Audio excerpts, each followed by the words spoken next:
এ দোয়া তো আপনাদের জানা আছে। হ্যাঁ, কালকে সব মাদ্রাসায় ভর্তি হন, ভর্তি হন। কুল হাল ইয়াস্তাবিল্লাযীনা ইয়ালামুনা ওয়াল্লাযীনা লা ইয়ালামুন। শিক্ষিত মানুষ আর অশিক্ষিত মানুষ কখনো সমান হয় না। আল্লাহর হাবিব, মুসলিম শরীফের হাদিস, বুখারী শরীফের মধ্যে এসেছে, হাদিসের রাবী হযরতে এমনি করে দেখা যায় বারা ইবনে আযব রাদিয়াল্লাহু তাআলা আনহু, তিনি বসে আছেন। রাসূল বলছেন, শোনো আমার সাহাবী, আল্লাহ পাক তো ঘুমের ঘোরেও মওত দিতে পারে, ঘুমের ঘোরেও তো মৃত্যু হয়ে যেতে পারে।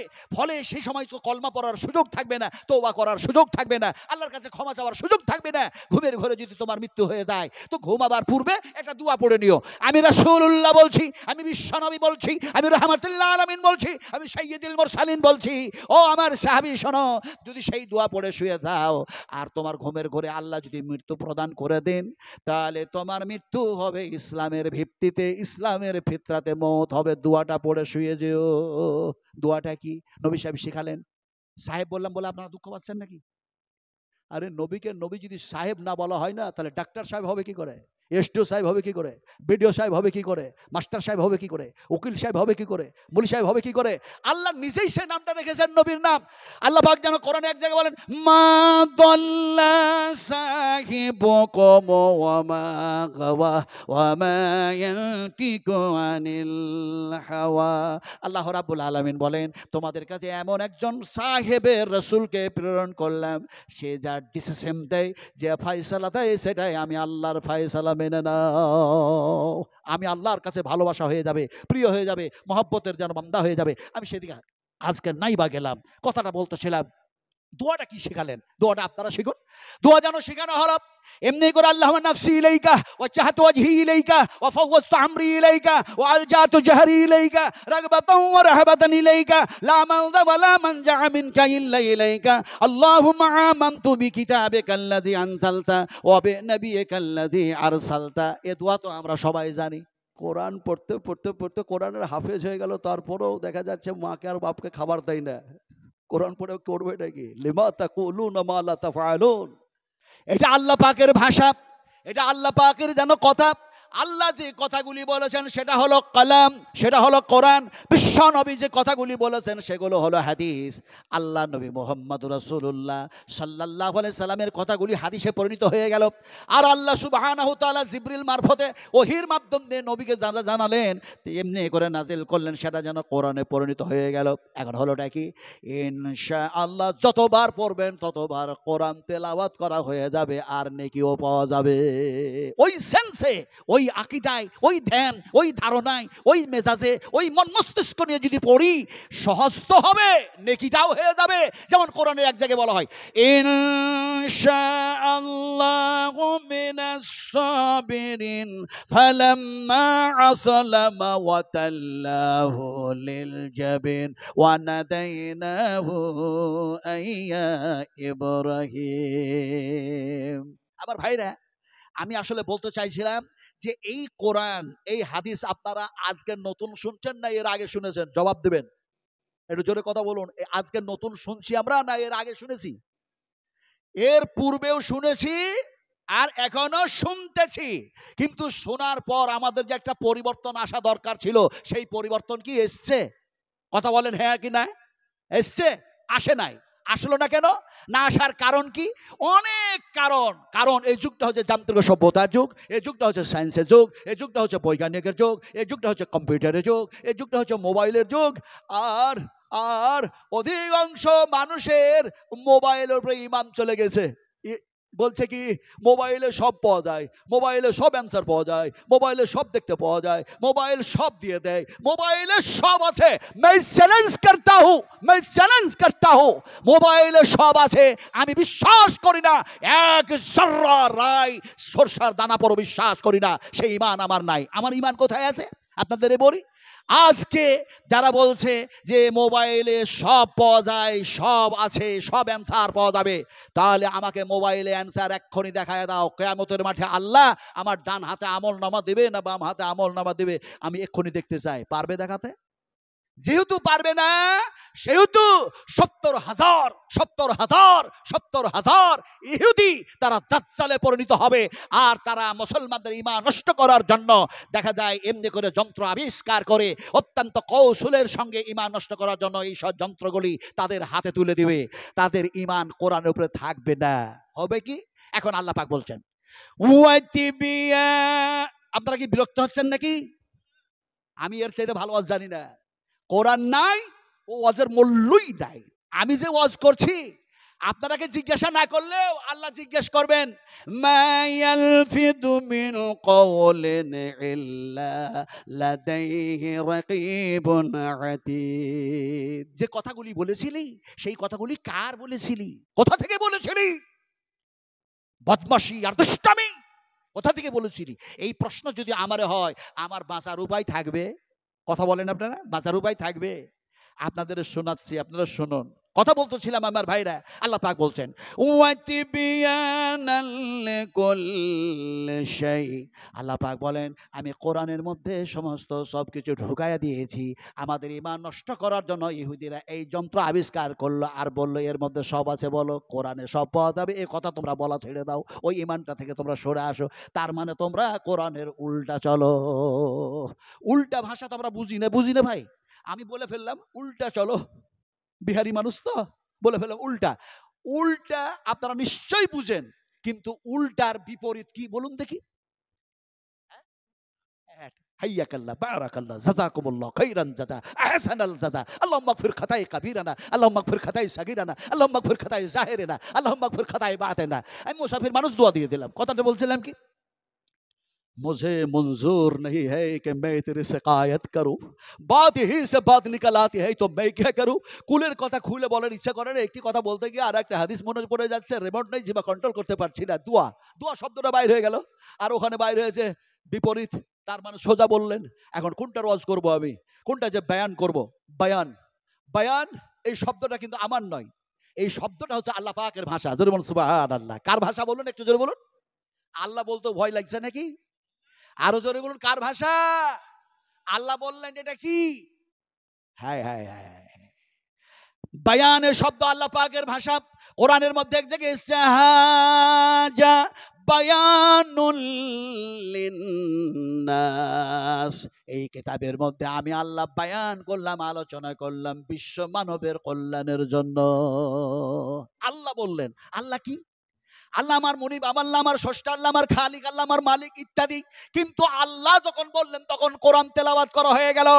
তার মানে আপনি যেন বলছেন, আল্লাহুল্লাযী খালাকাস সামাওয়াতি ওয়াল আরদা ওয়া মা বাইনাহুমা ফি সিত্তাতি আইয়ামিন সুম্মা ইসতাওয়া আলাল আরশ মা লাকুম মিন দুনিহি মিন ওয়ালিয়্যিন ولا سفيع أفلا تتذكرون। تفسير ابن كثير، تفسير হোসেনি, تفسير মারফুল কোরআন, تفسير মজহুল কোরআন, تفسير আফসারুল বায়ান, تفسير দোকান, تفسير কাসাফ, এছাড়া আরো অনেক তাফসীর আছে। বিভিন্ন তাফসীর কারকেরা বিভিন্ন ভাবে তাফসীর করেছেন। এখন সেই আল্লাহর কথাগুলি, নবীর কথাগুলি একত্রিত করে যদি ঘন্টার পর ঘন্টা বয়ান করা হয়, রাতের পর রাত বয়ান করা হয়, সপ্তাহের পর সপ্তাহ বয়ান করা হয়, মাসের পর মাস বয়ান করা হয়, বছরের পর বছর যদি বয়ান করা হয়, কিয়ামত পর্যন্ত যদি বয়ান করে দেয়, মানুষের আয়ু, সমস্ত মাখলুকাতের আয়ু, সব হায়াত শেষ হয়ে যাবে, তারপর আল্লাহর আলোচনা শেষ হবে না। কথা ঠিক না? ঠিক আপনারা বলুন, শেষ হয়ে যাবে।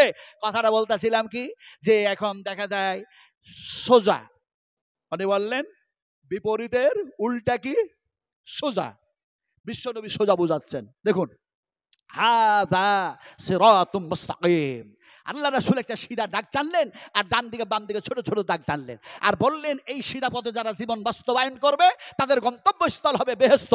আর এই ডান দিকে বাম দিকে যত ছোট ছোট দাগ, এগুলি হচ্ছে শয়তানি পথ। এই দিয়ে যারা জীবন বাস্তবায়ন করবে তারা গুমরাহ, পথভ্রষ্ট, আর দেখা যায় তারা অন্ধকারের মাঝে জীবন কাটাবে। কথাটা বলতেছিলাম, এটা ছিল সোজা। এবার আপনাদেরকে এক্সাম্পল দিয়ে বুঝাই। ওই যে বলেছি যুগটা হচ্ছে ঐতিহাসিকের যুগ। শুধু শুধু কোরআন শোনালে হবে না, শুধু শুধু বুখারী শরীফ আর মুসলিম শরীফ, আবু দাউদ, তিরমিজি, নাসাই, নাসাই, ইবনে মাজাহ, তারপরে দেখা যায় আল্লামা ইমাম তাইমিয়া, তারপরে নাসিরউদ্দিন আলবানী, তারপরে ওবায়দুল্লাহ আল মুবারাকপুরি, তারপরে ইমাম জহির রহমাতুল্লাহ আলাইহি, তারপরে দেখা যায় এমনি করে আরো ইমাম আহমদ বিন হাম্বল রহমাতুল্লাহ আলাইহি। থিওরি অনেক কিছু দেওয়া যায়, বুঝতে হবে কিভাবে আমি বুঝাই। এইটা হলো একটা রাস্তা, উল্টাটা বুঝাচ্ছি। এইটা হলো একটা রাস্তা, এই ধারে আপনাদের যে রোড আছে এটা রাস্তা। এই রোড দিয়ে একটা গাড়ি চলে যাচ্ছে, অথবা দাঁড়ায় আছে 22 চাকার একটা ট্রাক, অথবা 28 চাকার একটা ট্রাক, অথবা দেখা যায় এমনি করে 10 চাকার একটা ট্রাক দাঁড়ায় আছে। ট্রাকটাকে ধরে উল্টায়া দেন, ইঞ্জিনটা ওপর দিকে হয়ে গেল, চাকাগুলি ওপর দিকে হয়ে গেছে, বডিটা নিচু দিকে হয়ে গেছে। পৃথিবীর সমস্ত ড্রাইভারগুলিকে একত্রিত করুন, একত্রিত করে এবার ড্রাইভারদেরকে বলুন তোমাদের যা যোগ্যতা আছে, অভিজ্ঞতা আছে, এক্সপিরিয়েন্স আছে, সব লাগাইয়া দাও, আর উল্টা গাড়িটাকে একটু চালায়া দেখাও। ওই ড্রাইভার কি গাড়িটা চালাতে পারবে? উল্টা গাড়িটা চালাতে পারবে? আল্লাহ পাক বলছেন তোমরা যদি কোরআনের উল্টা চলো, তাওহীদের উল্টা চলো, নবীর উল্টা চলো, আমি তোমাদেরকে কিয়ামতের মাঠে উল্টায়া দেব, আবার উল্টা পথে হাঁটায়া জাহান্নামের মধ্যে নিক্ষেপ করে দেব। আফামান ইয়ামসি মুকিম্মান আলা ওয়াজহিহি আহাদা আম্মান ইয়ামসি সাবিয়ান আলা সিরাতিম মুস্তাকিম। উম্মাহাতুল মুমিনিন মা আয়েশা সিদ্দিকা রাদিয়াল্লাহু তাআলা আনহা বসে আছেন, রাসূল আকরাম সাল্লাল্লাহু আলাইহি ওয়াসাল্লাম তিনি আলোচনা করছেন। এমনি করে দেখা যায় নবীর উল্টা যারা চলল, আল্লাহর সংবিধানের উল্টা চলল, এই মানুষগুলিকে কিয়ামতের মাঠে আল্লাহ পাক উল্টা দেবেন। আলা ওয়াজহি, চেহারার উপরে, ঠোঁটের উপরে, মুখের উপরে ভর দিয়ে দাঁড় করায়া দিবেন। শুধু দাঁড় করায়া দিবেন না, হাঁটায়া চালায়া জাহান্নামের মধ্যে নিক্ষেপ করে দেবেন। মা আয়েশা বলেন ইয়া রাসূলুল্লাহ, যে মানুষগুলি দুনিয়ার জমিনে সারা জীবনটা সোজা হয়ে চলল, পায়ের উপরে ভর দিয়ে চলল, এই মানুষগুলি বেআমল হওয়ার কারণে, গুনাহগার পাপাচার হওয়ার কারণে এরাকে কি সত্যি এমনি করে দেখা যায় মুখের উপরে ভর দিয়ে আল্লাহ পাক হাঁটায়া দেবেন? নবী বললেন আল্লাহর কুদরতের কমি নাই, আল্লাহ অবশ্যই হাঁটায়া চালায়া জাহান্নামের মধ্যে নিক্ষেপ করে দেবেন রে আয়েশা। মানুষগুলি জাহান্নামের মধ্যে যখন যাবে, জাহান্নামে যাওয়ার পরে তারা শেষ পর্যন্ত বলবে আমরা কোরআনের উল্টা চলে আসছিলাম দুনিয়ার জমিনে, নবীর থিওরির অনুযায়ী চলি নাই। সেই মানুষগুলি তখন আল্লাহকে ডাকবে, কেঁদে কেঁদে যেন বলবে। কি বলবে? ভাষাগুলি কি? ক্বালু রাব্বানা আমাত্তানা সানাতাইনি ওয়া আহইয়াতানা সানাতাইনি ফাতারাফনা বিযুনুবিনা ফাহাল ইলা খুরুদিম মিন সাবিল। হে আমাদের রব, হে আমাদের প্রতিপালক, জনব, আমরা যে পাপ করেছি, ভুল করেছি, উল্টা চলেছি, সব ঠিক হয়ে গেছে, কিন্তু এখান থেকে বাঁচার কি কোনো পথ আছে? আল্লাহ বলবেন কোনো পথ নাই। আসলে আপনাদেরকে বুঝাতেছিলাম যে কোরআনের উল্টা আমরা চলবো না, বলুন ইনশাআল্লাহ। কারা কারা চলবো না হাত উঠিয়ে দেখান তো। আমি তো হাত উঠিয়ে দিলাম। কোরআনের প্রতি ঈমান না রাখলে ঈমান থাকে নাকি? একটু আরো হাত উঁচু করুন। এই সিধা করলে কি হবে? আর একটু সিধা করুন না, আর একটু উঁচু করুন। বলি নারায়ে তাকবীর। হাত উঠালেন, এখন বুঝে উঠালেন তো? মুফতি সাহেব তো জিজ্ঞাসা করতে পারে কালকে হাত উঠালে কেন, এটা বেদাতি কাজ, এটা তো জিজ্ঞাসা করতে পারে। আচ্ছা, কোন মুফতি জিজ্ঞেস করলেন না, কোন শাইখুল হাদিস জিজ্ঞেস করলেন না, পৃথিবীর কোন মুহাদ্দিসিন ওলামা জিজ্ঞেস করলেন না, মুহাদ্দিসরাও জিজ্ঞাসা করলেন না। স্বয়ং যদি আল্লাহই জিজ্ঞেস করে হাত তুই উঁচু কেন হয়েছিলি, হাত কথা বলবে না? বলবে না? এই কথা বলে না মানুষ, মুর্শিদাবাদের মানুষ শুধু ভয় করে, এই হাত কথা বলবে না? বলবে না? কিয়ামতের মাঠে আল্লাহ যদি বলে হাত তুই কার পক্ষে উঁচু হয়েছিলি বল, হাত যেন বলবে রব তুমি আমার স্রষ্টা, তুমি আমারে হাত বানিয়েছিলে কোরআনের পক্ষে, তোমার কালামের পক্ষে। আমি হাত থাকতে পারি নাই, গোলামি করতেছিলাম তোমার, আমি হাত যেন উঁচু হয়ে গিয়েছিলাম। আলিয়াউমা নাকতিমু আলা আফওয়াহিহিম ওয়া তুকাল্লিমুনা আইদিহিম ওয়া তাশহাদু আরজুলুহুম বিমা কানু ইয়াকসিবুন। বিশ্বনবী একদিন হাত উঠালেন, সেই জায়গাটা আল্লাহ পাক দেখালেন। এই তো আপনার 3 জুলাই জিদ্দায় চাপলাম, আর 4 জুলাই আসলাম। এবার গরমের কারণ থেকে হোক আর আল্লাহর হুকুম, অবশ্যই দেখা যায় অনেক হাজি মারা গিয়েছে, আমার লজেও মারা গিয়েছে, আমরা স্বামী স্ত্রী দুজনেই গেছিলাম। তো যে জায়গায় রাসূল হাত উঁচু করলেন, অনেক সমস্তগুলি জায়গা দেখার পরে যে জায়গায় গেছি একটার পরে একটা হাদিস মনে পড়েছে, চোখ দিয়ে পানি ছড়িয়েছে আর কেঁদেছি। আহারে, আমার নবী যা বলেছেন এইখান থেকে তো সব কিছু বলেছেন। যেমন ইসলাম বেলডাঙ্গার মাটি থেকে প্রচার হয় নাই, ভারতের মাটি থেকে শুরু হয় নাই, বাংলাদেশ থেকে শুরু হয় নাই, পাকিস্তান থেকে শুরু হয় নাই, ইরাক আর ইরান থেকে শুরু হয় নাই। এমনি করে দেখা যায় শুরু হয়েছে বিশ্বনবী মুহাম্মদ রাসূলুল্লাহ সাল্লাল্লাহু আলাইহি ওয়াসাল্লাম বলেছেন, পৃথিবীর মানুষগুলি যখন তারা কোরআন ও তৌহিদ, আল্লাহ এবং আল্লাহর রাসূলের সমস্ত সব কিছুগুলিকে ত্যাগ করে তারা শুধু বলবে মুসলিম মুসলিম মুসলিম মুসলিম, গোটা পৃথিবীতে মুসলিম মুসলিম হয়ে গেছে, কিন্তু তারা কোরআন মানছে না, হাদিস মানছে না। সে সময় ইসলামটা গুটায়া তালাই গুটার নাই, এমনি করে চাটাই গুটার নাই, গুটিয়ে যেন আমার মদিনায় জমা হয়ে যাবে। তালাইয়ের এক্সাম্পল আমি দিলাম, এমনি করে চাটাইয়ের এক্সাম্পল আমি দিলাম, কিন্তু বিশ্বনবী মুহাম্মদ রাসূলুল্লাহ সাল্লাল্লাহু আলাইহি ওয়াসাল্লাম বলেছেন সাপ যেন দেখা যায় এমনি করে চড়াট করলো, তারপরে দেখা যায় সাপটা যেন দেখা যায় এমনি করে নিজের দরের মধ্যে ঢুকে গেল, গর্তের মধ্যে ঢুকে গেল। ইসলামটা ঠিক যেন দেখা যায় এ মদিনায় এসে আমি নবীর কাছে আবার জমা হয়ে যাবে। কথা বলতেছিলাম, সেই জায়গায় রাসূল আকরাম সাল্লাল্লাহু আলাইহি ওয়াসাল্লাম হাত উঁচু করলেন। কোথায়? আরাফাত, আরফা, সাবালের রহমত, সেই যেন বিশাল উঁচু পর্বত, যে জায়গায় রাসূল আকরাম সাল্লাল্লাহু আলাইহি সাল্লাম বক্তৃতা করেছিলেন। আজও সেই জায়গা যেন দেখা যায় বর্তমানে সেটা নিদর্শন বলে কায়েম করা হয়েছে। সেখানে উঠলেন, আরে এই জায়গায় রাসূল বক্তৃতা করেছিলেন না? এখন দেখা যায় বক্তৃতা করতে করতে রাসূলুল্লাহ সাল্লাল্লাহু আলাইহি ওয়াসাল্লাম বলেছেন, ও আমার সাহাবীরা, ও আমার সাহাবায়ে কেরামেরা, এইটা হচ্ছে আমার জীবনের হয়তো শেষ হজ, হাজ্জাতুল বিদা, হাজ্জাতুল বিদা, হাজ্জাতুল বিদা, এটাই হয়তো আমার শেষ হজ। ফলে তোমাদের কাছ থেকে আমি সাক্ষী চাই, গওয়া তোমরা দাও। আল্লাহ পাক আমাকে নবুয়ত দিয়েছেন, কোরআন নাজিল করেছেন, ফলে দেখা যায় এমনি করে তোমাদের কাছে দিনটা ইসলামটা আমি পৌঁছে দিতে পেরেছি কি পারি নাই, সাক্ষী দাও। সাহাবীরা বললেন, ইয়া রাসূলুল্লাহ, দিন ইসলাম আপনি পূর্ণভাবে আমাদের কাছে পৌঁছে দিয়েছেন, আমরা সাক্ষী দিয়ে দিলাম। রাসূল আকরাম সাল্লাল্লাহু আলাইহি ওয়াসাল্লাম সেই পর্বতের উপর থেকে হাত উঁচু করলেন আকাশের দিকে, আর আকাশের দিকে হাত উঁচু করে যেন বললেন, ইয়া রফিকুল আলা, ইয়া রফিকুল আলা, ইয়া রফিকুল আলা। আমার নবীর যেন সঙ্গ সাথী সবচাইতে বড় বন্ধু ফেরেশতার মধ্যে হযরতে জিবরিল, আর মানুষের মধ্যে হযরত আবু বকর সিদ্দিক, কিন্তু সবচাইতে বড় সাহায্যকারী আর মদদগার হচ্ছেন আমার আল্লাহ। তাই হাতটা উঁচু করে বললেন বিশ্ব নবী, হে আল্লাহ, হে আল্লাহ, আপনি যে দায়িত্ব দেওয়া দিয়ে আমাকে এই জায়গায় মাবুস করেছেন পৃথিবীর মাটিতে, সেই দায়িত্ব আমি পালন করেছি। আপনার বান্দা বান্দীদের কাছে দিন ইসলাম যেন পৌঁছায় দিয়েছি, আপনি সাক্ষী থাকুন। বিশ্ব নবী হাত উঁচু করলেন, নিচু করলেন, হাত নিচু করার সঙ্গে সঙ্গে আয়াত নাযিল হয়ে গেল, আল-ইয়াউমা আকমালতু লাকুম দীনাকুম ওয়া আতমামতু আলাইকুম নি'মাতি রাদিতু লাকুমুল ইসলাম দীনান। আমি ওয়াজ করছি, যদি শক হয়, সন্দেহ হয়, মাওলানা শফিউর রহমান আল মুবারাকপুরি হাফেজাহুল্লাহর কিতাব মুতালা করুন, স্টাডি করুন। ওবাইদুল্লাহ আল মুবারাকপুরি হাফেজাহুল্লাহর কিতাব মুতালা করুন। আল্লামা ইমাম তাইমিয়া হাফেজাহুল্লাহর কিতাব মুতালা করুন। ইনশাআল্লাহ এই বক্তৃতা আপনারা পেয়ে যাবেন সেই কিতাবগুলির মধ্যে। কথা বলতেছিলাম, আপনারা হাত উঠিয়েছেন কার পক্ষে? অভিষেকের পক্ষে। আপনারা যদি চুপ থাকেন আমি উল্টা করে কথাই বলবো, কারণ উল্টেই তো চলছি, আমরা উল্টেই চলছি। একটু জোরে বলতে হবে। হাত তুলেছি কিসের পক্ষে? আরো জোরে বলুন, কোরআনের পক্ষে হাত তুলেছি। ফলে দেখা যায় কোরআনকে ব্রিটেনে আজকে পুরো মানে ছিঁড়া হচ্ছে। ব্রিটেনের সেই সমস্ত নরধম নরপশু কোরআনের শত্রু যারা, তারা কোরআনের পাতাগুলোকে ছিঁড়ে ছিঁড়ে পায়ের নিচে রাখতেছে আর রগড়াতেছে। কোরআন দুঃখ করে চোখের পানি ঝরায়া, যেমন মানুষ চোখের পানি ঝরায়, তেমনি করে কোরআন তারাকে বলতেছে, আমি তো মাসুম, তোমরা আমার উপরে অত্যাচার কেন করো? তোমাদেরকে তো এসছি আমি বাঁচার জন্য, বাঁচাবার জন্য, বাধা দেওয়ার জন্য নয়। আমাকে কেন এরকম করো? বাধা আর বাঁচানো দুটো শব্দ বলে ফেললাম, বুঝতে হবে।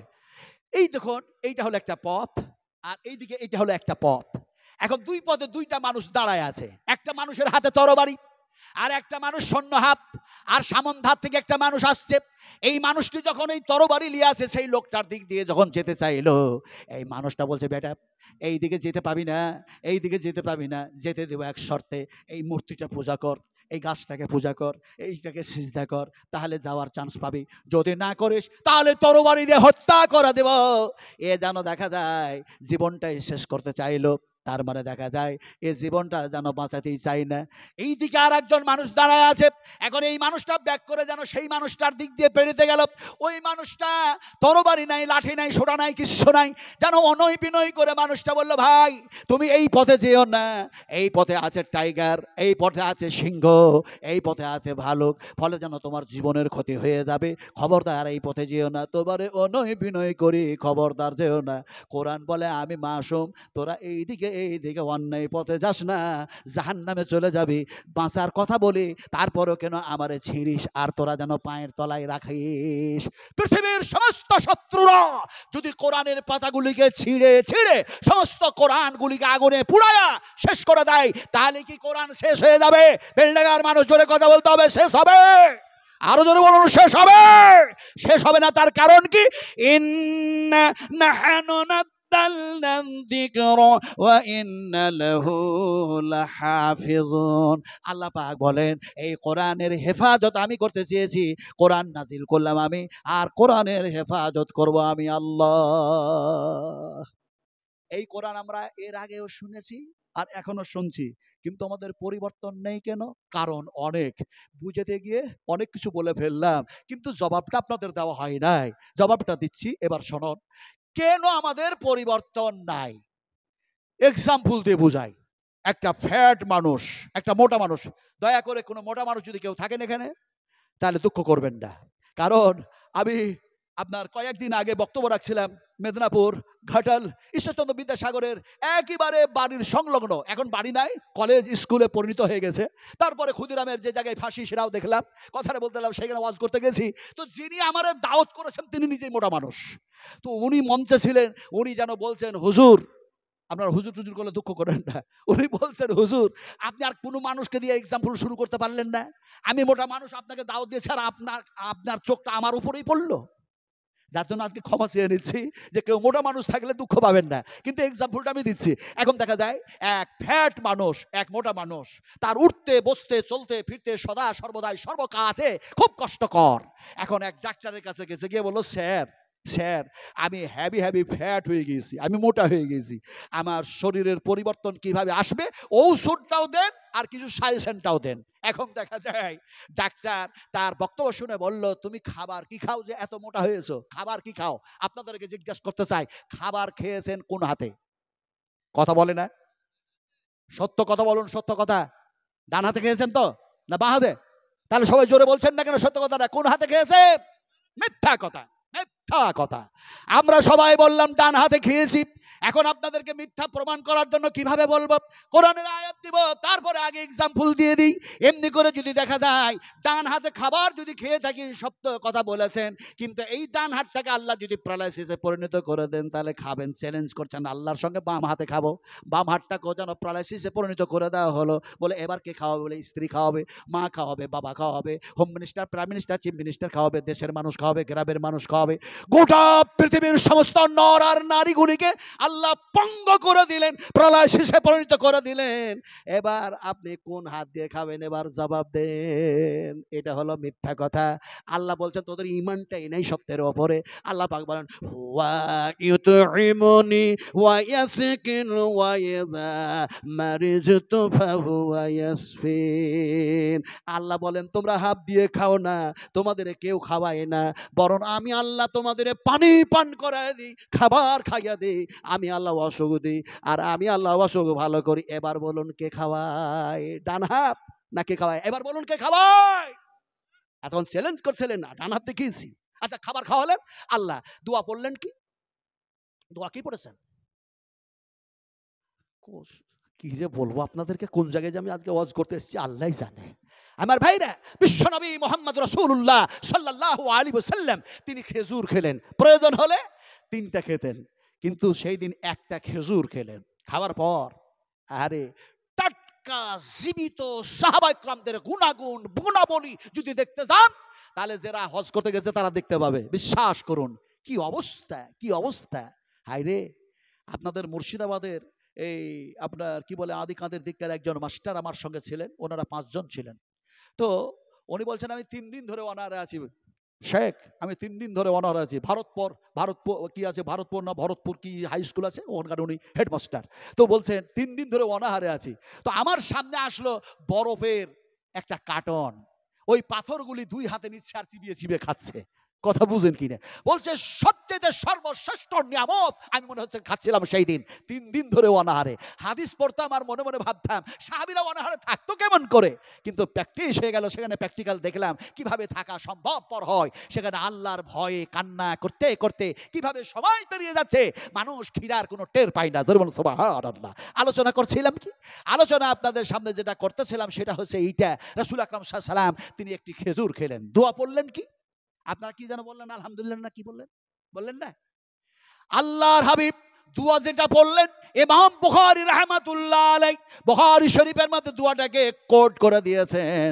নবী সাহেব যেন খেজুর খাওয়ার পর, খাবার খাওয়ার পরে তিনি যেন দোয়া পড়লেন, আলহামদুলিল্লাহি হামদান কাসীরান তাইয়্যিবান মুবারাকান ফি গায়রা মাগফিয়ান ওয়ালা মুওয়াদ্দিয়ান ওয়ালা মুস্তাগনান আনহু রব্বানা। হায় হায় হায় হায়, কি অবস্থা! কথা বলতেছিলাম এই জীবনের পরিবর্তন না হওয়ার কারণ কি? ডাক্তার বলল যে এত যে মোটা হয়েছো, খাবার কি খাও? খাবার কি খাও? তো ফ্যাট মানুষটা বলছে স্যার সকালবেলা হলে আমি 8টা রুটি খাই। ডাক্তার বলছে সর্বনাশ, আরে সকাল হলে 8টা রুটি খায়। ডাক্তার মনে মনে ভাবলেন দুপুর বেলা হতে অনেক দেরি, তাই মনে হয় বেশি খিদা পাবে আর বেশি খাবে। জিজ্ঞেস করলেন দুপুর বেলায় কটা খাও? বলছে 8টা খাই। বলে রাত্রে কটা খাও? বলছে 8টা খাই। আপনারা সব বুদ্ধিজীবী জ্ঞানী মানুষ বসে আছেন, হিসাব করে বলুন তো, 3 8টে রুটি হিসাব করে বললেন তো? হিসাব হিসাব আমার মুখ দিয়ে বাইরে গেল হিসাব। আর আল্লাহ পাকও বলছেন, কি বলছেন? আলিয়াউমা তুদা কুল্লু নাফসিন বিমা কাসাবাত লা যুলমাল ইয়াউম ইন্নাল্লাহা সারিউল হিসাব। কি খেয়েছো, কোথা থেকে ইনকাম করেছো, কিভাবে চলেছো, হিসাব লাগবে না লাগবে না মিয়া? এই হিসাব লাগবে না লাগবে না? আমি পারছি না অত বুঝাতে ভাই। এই এত গভীর রাত্রে বুড়ো মানুষটাকে, 70 বছরের বুড়ো, ওসমান গনি সাহেব, রিয়াজুল সাহেব, কি বলে আব্দুল আউয়াল, এরা তো তখন একেবারে তোলবা। আমি যখন ওয়াজ করছি মুসলিম রহমানী সাহেবের সঙ্গে, যখন হোসেন সালফি সাহেবের সঙ্গে, যখন দেখা যায় আইনুল বাড়ি আলিয়াবির সঙ্গে, যখন মুক্তার রহমান নাদভির সঙ্গে, কত কথা বলবো। তার মধ্যে আল্লাহ পাক আমাকে রেখেছে। যাক, কথা বলতেছিলাম তো, কথা বলতেছিলাম কি আপনাদেরকে যে কথাটা বলতেছিলাম সব ওয়াজ করতে পারবো না আজকে। ইনশাআল্লাহ ইনশাআল্লাহ আল্লাহ পাক কখনো যদি নিয়ে আসে আর মূল্যবান সময় যদি আনা হয়, যথাযথভাবে আলোচনা করব, শুধু করব না আমল করার চেষ্টা করব। বলুন ইনশাআল্লাহ। আলোচনা কি করছিলাম? এখন দেখা যায় আপনারা হিসাব করে বললেন কটা রুটি বললেন যেন? 24টে। ডাক্তার বললেন তুমি 24টা রুটি খাও তো? বলেছি হ্যাঁ। তো ডাক্তার বললেন তোমাকে ঔষধ দিব, পরামর্শ দিচ্ছি সর্বপ্রথম খাবারের অঙ্কটা কমায় দাও। স্যার খাবো কটা আর কমাবো কটা? ডাক্তার বললেন 24টার মধ্যে 12টা খাও আর 12টা বাদ দাও। শুধু 12টা রুটি খাই, তারপরও পরিবর্তন নেই। দ্বিতীয়বার আবার ডাক্তারের কাছে গিয়েছে, যে অনুনয় বিনয় করে বলল স্যার কোনো পরিবর্তন নাই, আপনার কথা শুনেছি, শরীরটা যেমনকার তেমনি মোটা আর ফ্যাট হয়ে আছে, কষ্ট যেন হতেই আছে, অসুবিধা যেন হচ্ছে, ফলে আপনি দয়া করে আমাকে যেন ভালো করে পরামর্শ দেন, ঔষধ দেন। সামথিং কিছু ঔষধ দিল। আর যেন ডাক্তার বলল ওই যে 12টা রুটি খাচ্ছ ওর মধ্যে থেকে 6টা রুটি আরো কমায়া দাও। মানুষের যদি সেক্স বেড়ে যায়, মানুষের মেজাজ যদি কন্ট্রোল না থাকে, আমি কি সেই হাদিসগুলো একটা একটা করে এখন বয়ান করব? খাবার কমাতে হবে, রোজা রাখতে হবে, সবুর করার জন্য পানি পান করতে হবে, উজু করতে হবে, রাগ কন্ট্রোল হলে শুয়ে যেতে হবে, সেই হাদিসগুলিকে বয়ান করব? সময় নেই আমার হাতে। এখন দেখা যায় ডাক্তার বললেন ওই 12টার মধ্যে থেকে আরো 6টা কমিয়ে দাও। 6টা রুটি যেন খেলো, তারপরও শরীরের পরিবর্তন নেই। তৃতীয়বার ডাক্তারের কাছে গিয়ে বলছে স্যার, জোরহাত করে বলি স্যার আমাকে ভালো করে পরামর্শ দেন, আমার শরীরের কোনো পরিবর্তন হয় নাই। ডাক্তার বললেন খাচ্ছ কয়টা? বলে আপনার সাজেশন অনুযায়ী মাত্র 6টা রুটি খাচ্ছি স্যার। ডাক্তার বলে সত্য কথা বলো, সত্য কথা। আমাদের দেশে একজন কি প্রাইম মিনিস্টার আছে, প্রধানমন্ত্রী, ওর নামটা কি ভালো জানো? হ্যাঁ, আমি ওটা বলবো না। কেটলিওয়ালা, হ্যাঁ কেটলিওয়ালা, চাওয়ালা, চাওয়ালা, চাওয়ালা। হায় হায় হায়, এই এক সময় বলছে হাতের তালি বাজাও, হাতের তালি বাজাও, থালি বাজাও, করোনা থেকে বেঁচে যাবে। বলছে ভ্যাকসিন নিয়ে নাও, রোগ থেকে বেঁচে যাবে। এ এত বড় খেপা, হাই রে খেপা, হ্যাঁ খেপা ভাষা বুঝেন তো ভাই আপনারা? আরে মুর্শিদাবাদের মানুষ জিন্দাবাদ। এই জায়গাতে 80% বেশি মুসলিম বাস করে। আলহামদুলিল্লাহ পড়বেন না? একটু জোরে বলুন আলহামদুলিল্লাহ। আমি ভারতবর্ষের কোন জায়গায় না দেখলাম, সেদিন আমি ত্রিপুরায় ছিলাম, তারপরে দেখি যেন দেখা যায় এমনি করে আলিপুর দুয়ারে ফালাকাটা বক্তব্য রাখলাম, বাংলাদেশ বর্ডারে, আলহামদুলিল্লাহ। তো ওখানেও দেখছি বাংলাদেশ আপনাদের মুর্শিদাবাদের মানুষ। আমি মসজিদ খুঁজছি নমাজ পড়বো, তো দেখছি একজন ফেরিওয়ালা সাইকেল চালাচ্ছে, আমাকে দেখে কিন্তু নামে পড়েছে, এই জব্বরটব্বা দেখে ও নেমে পড়েছে। আদব আছে দেখলাম, ইন্নাকা লাআলা খুলুকিন আযীম।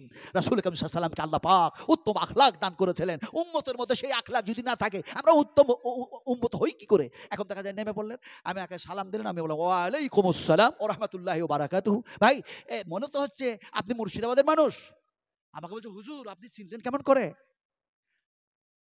আমি শেষ পর্যন্ত বললাম ইমাম শাফিঈ রাহমাতুল্লাহ আলাইহির একটা ঘটনা তুলে ধরেছিলাম, ইমাম মালিকের একটা ঘটনা তুলে ধরেছিলাম। আজকে আমার হাতে অত সময় নেই, আমি বলবো না। ওকে বললাম চিনলাম আপনি ফ্রি করে বাড়াচ্ছেন এইভাবে, আপনার বাড়ি কোথায়? বলে ভগবান গোলা। বলে ভগবান গোলা কোন জায়গা? বলে হুজুর আপনি অত চিনবেন না। আমি বললাম বলুন তো গ্রামের নাম। উনি বলছেন আমার গ্রামের নাম হচ্ছে রাম বাগডাঙ্গা, বাগডাঙ্গা। ওকে তখন আমি ঘুরিয়ে জিজ্ঞেস করলাম রামবাগ একটা জামে মসজিদ আছে, ওটা কি আপনি চিনেন? একবারে বাজারের ভিতরে। এ দেখছে নকশা পর্চা সব বলছে, তার মানে এ বুড়ো মানুষটা অত বুড়ো নয় যত বুড়ো আমি ভাবছি। আপনারে বলি বুড়ো মানুষের দোয়া কবুল হয় না, যুবকদের দোয়া কবুল হয়। যুবকদের, তার মানে আপনাদের হাদিস জানা আছে, নবী সাহেব বলেছেন যৌবনকালের ইবাদত আল্লাহর কাছে খুব পছন্দনীয়। কিন্তু ওই যৌবনকালটা বুড়োরা পার করে এসেছে, ফলে দোয়া কবুল হবে কার?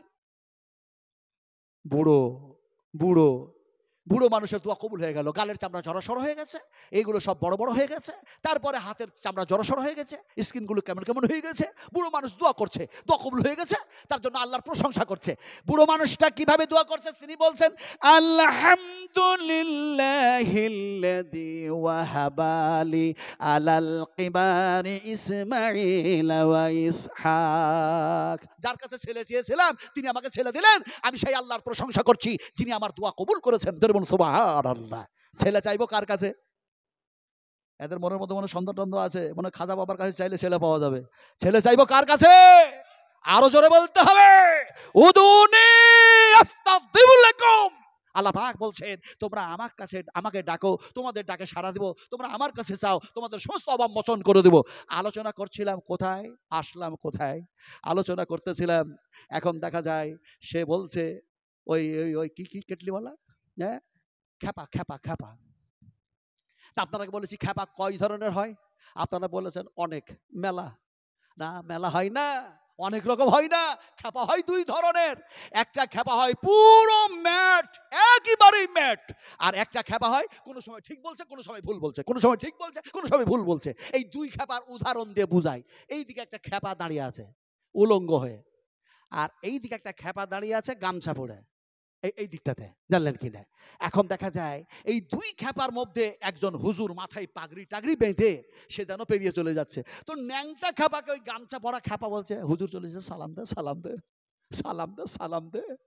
তো ন্যাংটা খ্যাপা বলছে আমার পরনে যে গামছা নাই, আমি যে উলঙ্গ, তো আমি সালাম দিব কেমন করে? তোর পরনে গামছা আছে, তুই সালামটা দে।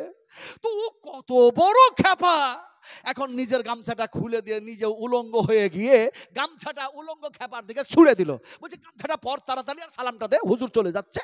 এমন সময় দেখা যায় গামছাটা যখন এ খ্যাপা ছুড়লো, ওই খ্যাপা হাত দিয়ে ধরলো।